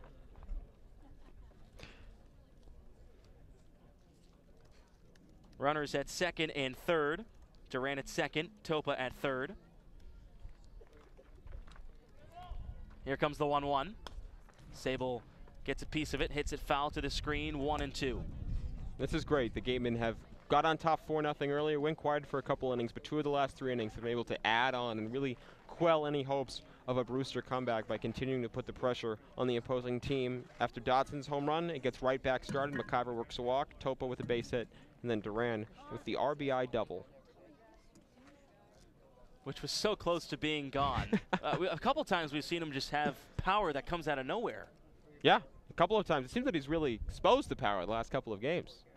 1-2, Sable out to right center field. This one falls. It's in for a base hit. 1 run scores. The second run coming around, and that one scores as well. Blake Sable gets in on the action. A 2 RBI single. And the Gatemen lead this one 10-1. So for the second consecutive night, the Gatemen score 10 runs. We're in number 9 from George Washington. This offense is red hot. Sable in a position, similar position to Topa when he came up. A tough day at the plate so far, waiting to get on this Gatemen action, and does it right there. Stays back well on the 1-2 breaking pitch and lines it into right center field to bring home 2. A nice confidence booster for Sable, who had some struggles as of late. Strike 1 thrown to Robbie Metz. Scoreboard here still says 9, but it is 10.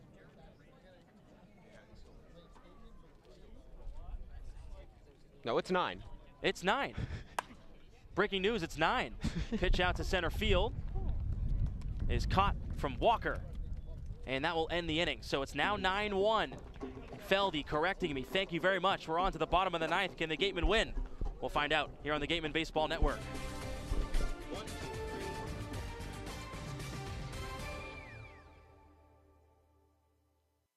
Baseball Factory, which has proudly supported the Cape Cod League for 17 seasons, conducts baseball training, tournaments, and showcases at over 600 events nationwide, providing players with world-class instruction. The Baseball Factory program leads to future success both on and off the field for players aged 8 to 18. Learn more at baseballfactory.com.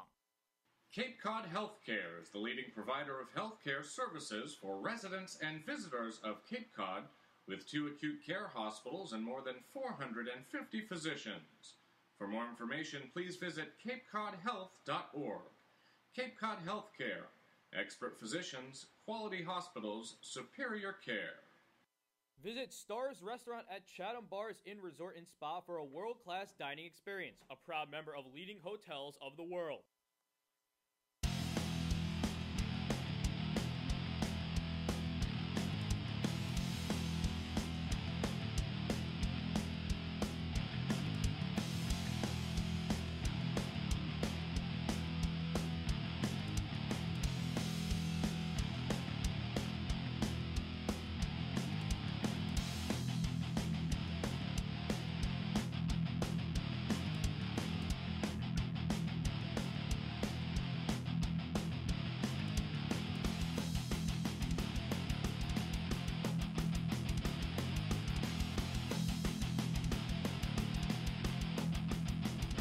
It's about time Matt Feld left the booth.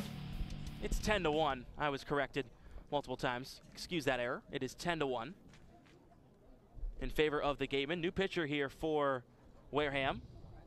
It's Cody Smith. Smith coming on for his debut with the Wareham Gatemen. Relieving Griffin Roberts, who is spectacular. Did let up the 1 run, but just a blemish on his resume. 10-1 lead for Wareham. Smith's first pitch is for a ball.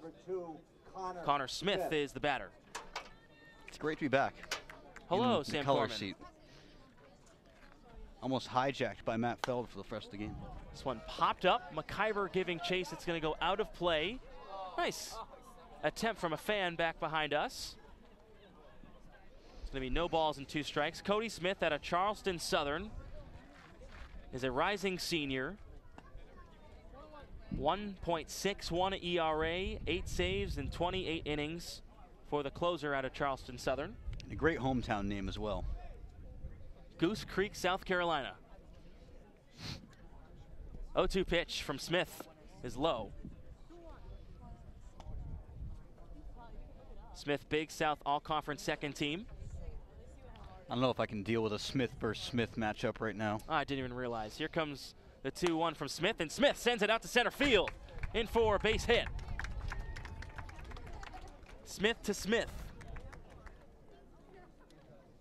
Tongue twister. Exactly. Smith, Cody Smith, that is the pitcher, also played 37 games in the field, batted .271, no home runs, 7 RBIs at Charleston Southern. Number 1, so another guy like Tanner Dodson that can do both. Maybe we'll be seeing Cody Smith at the plate at some point on this Gatemen season, although the DH spot is pretty locked up, I would say, at this point by Tanner Dodson. I would say so too. Smith lets off the first batter he sees of his CCBL debut. Now strike call to steal Walker. Walker turned away, thought it was a little bit inside. It's 0-1. Dangerous hitter. You don't want to hang a breaking ball against this guy, especially a righty versus lefty matchup. A lot of power. Smith looks over the runner at first. 0-1. Hanging breaking ball sent way foul down the first base line. What'd you think of Jaron Duran's double back that last half inning? You know, I really thought that was going to leave the park like Matt Fell did, and that would have been pretty cool to see Jaron Duran, you know, not a guy you expect to have that kind of power, but would have been cool to see him go yard, but that's a big extra base hit for him. Runner on first, no outs, bottom of the 9th. 0-2 pitch, fastball to Walker, up and away, 1 ball and 2 strikes.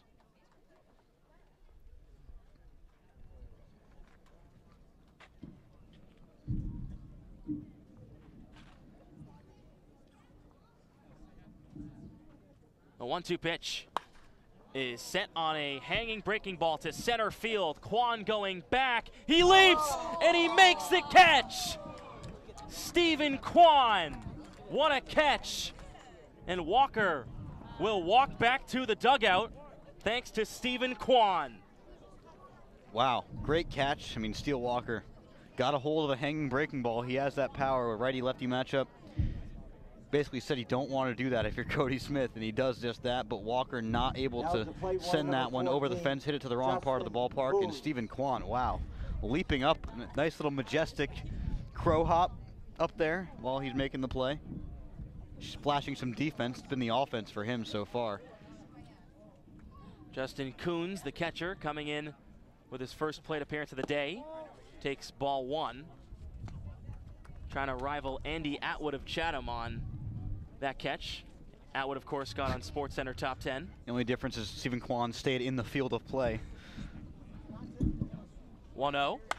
This one's sent out to deep left field. Going back is Topa. Topa's at the wall, and this one's gone. A 2-run home run for Justin Coons. His first plate appearance of the day. And now Brewster, they still trail at 10-3, but they get 2 runs on a shot from Coons. How about that? Another hanging breaking ball. And Coons able to slap that one out.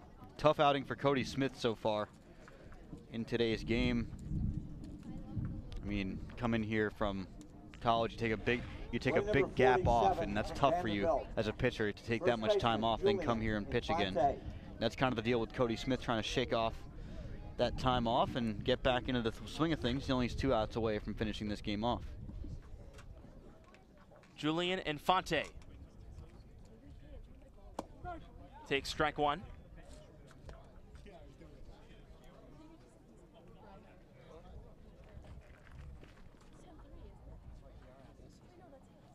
Infante 0 for 3 with 2 strikeouts. Check swing. Did he go? No, says first base umpire Jeff Kinney. 1 ball and 1 strike. Kinney, actually, an interesting story how he got to the ballpark today. the first base umpire. Coming from Maine. 1-1 is in for strike 2. Coming from the central coastal area up in Maine. Left at 8 a.m. this morning. Didn't get to just before the bridge, which is Plymouth, Mass, until 2:30 in the afternoon. Then had to come all the way here to Brewster to do this game. I would not like that. 1-2 pitch. It's a breaking ball outside. 2 balls and 2 strikes. All the way from central Maine to come and do a Cape League game. He'll do about 3 or 4 per stint, and then go back to Maine as a regular full-time job. He could just do some NECBL games up there. I don't know why he comes all the way to Cape. He does do them. 2-2 pitch. Swung on it, missed. Infante goes down swinging for the second out of the inning.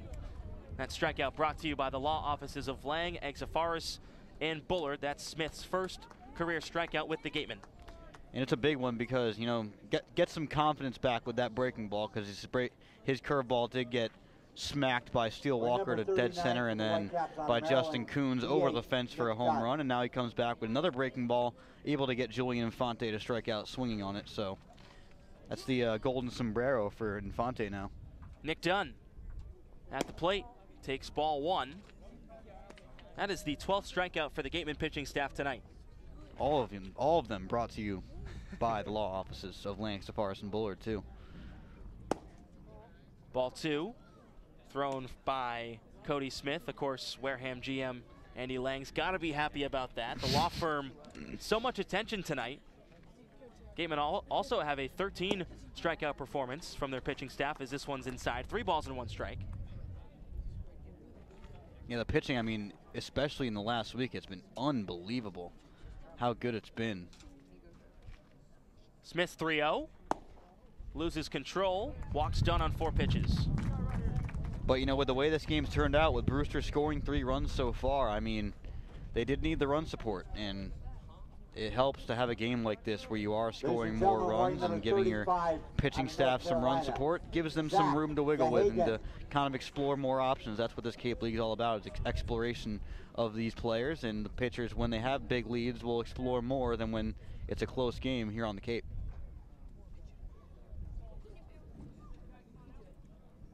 Kyle Datris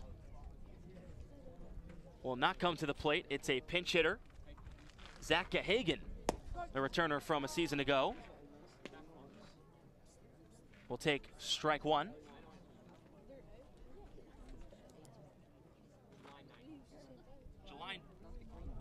July 9th was when the Gatemen struck out 13 batters. Tonight they have 12. 0-1 taken for a strike. 0-2, and now Brewster now down to their last strike. It's Zach Gahagan.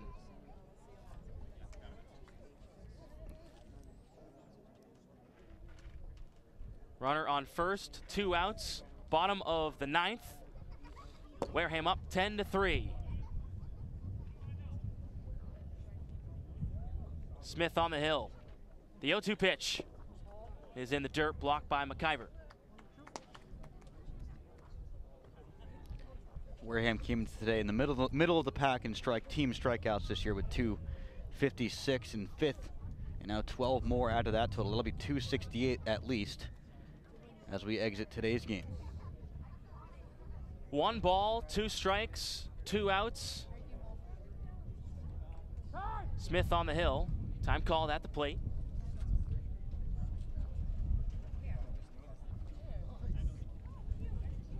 Pitching tonight was excellent. And the bats come alive. Here comes the 1-2. He struck him out and the Gatemen win. Ladies and gentlemen, that is the final. Zach Gahagan goes down looking. 13 strikeouts from the Wareham Gatemen pitching staff tonight. Always a pleasure. That's good for a 10-3 victory over the Brewster Whitecaps. Have a safe evening, folks. My Lord, what a game we just saw tonight. 4-game win streak for the Wareham Gatemen. Awesome stuff. They had not had more than 2 in a row before this one, and they're just cooking right now. I mean, 20 runs in the last 2 days for the Gatemen. 10 today, 10 yesterday. 27 hits in the last 18 innings performed. I mean, crazy stuff from the offense especially, and from the pitching. It's just complete performances now coming together for Wareham's pitching and hitting, and it's really fun to watch. I mean, very fun to watch here at Stony Brook Field. Beautiful Stony Brook Field here in Brewster, Massachusetts. Yeah, what a night for the Wareham Gatemen. 10 runs on 11 hits, no errors, 3 runs on 5 hits, and 3 errors for the Brewster Whitecaps. Now, the question of the night: who is your player of the game? Well, since you could give it to about any hitter in this lineup, I'm thinking I'm going to have to go with a pitcher, and that's going to be Mason Fioli with his best outing of the season. Connor Federico standing next to me, imitating the big Dontrell Willis leg kick of Mason Fioli. It is huge. I mean, that leg kick was fooling Brewster hitters left and right, especially lefty hitters. I mean, unbelievable stuff from Fioli. That changeup, the fastball was getting guys to go too. And 5 innings pitched for him, 5 strikeouts, only 1 hit allowed. Family in attendance, really cool stuff from the Gatemen starter Mason Fioli, who is our player of the game, the Yukon Husky. Nice job there from Mason Fioli. Again, 5 strong innings, 1 hit, no earned runs, no walks, and 6 strikeouts. The Wareham Gatemen win this one 10-3. They get 10 runs, 11 hits, no errors. Brewster, 3 runs, 5 hits, 3 errors. Thank you for listening to this broadcast of Wareham Gatemen Baseball on the Gatemen Baseball Network. The general manager of the Wareham Gatemen is Andrew Lang. The producer of today's broadcast, Nick Veronesi, along with Matt Weaselthayer. Our sideline reporter is Claudia Chikamian. Thanks to our beat writer, Matt Feld, and today's host, Connor Federico. The next broadcast of Wareham Gatemen Baseball will be tomorrow as the Gatemen return home to host the Chatham Anglers. The game starts at 6:30 with the South Coast pregame show before the game. For Sam Corman, I'm Jacob Toby. Thank you for listening in to Wareham Gatemen Baseball on the Gatemen Baseball Network.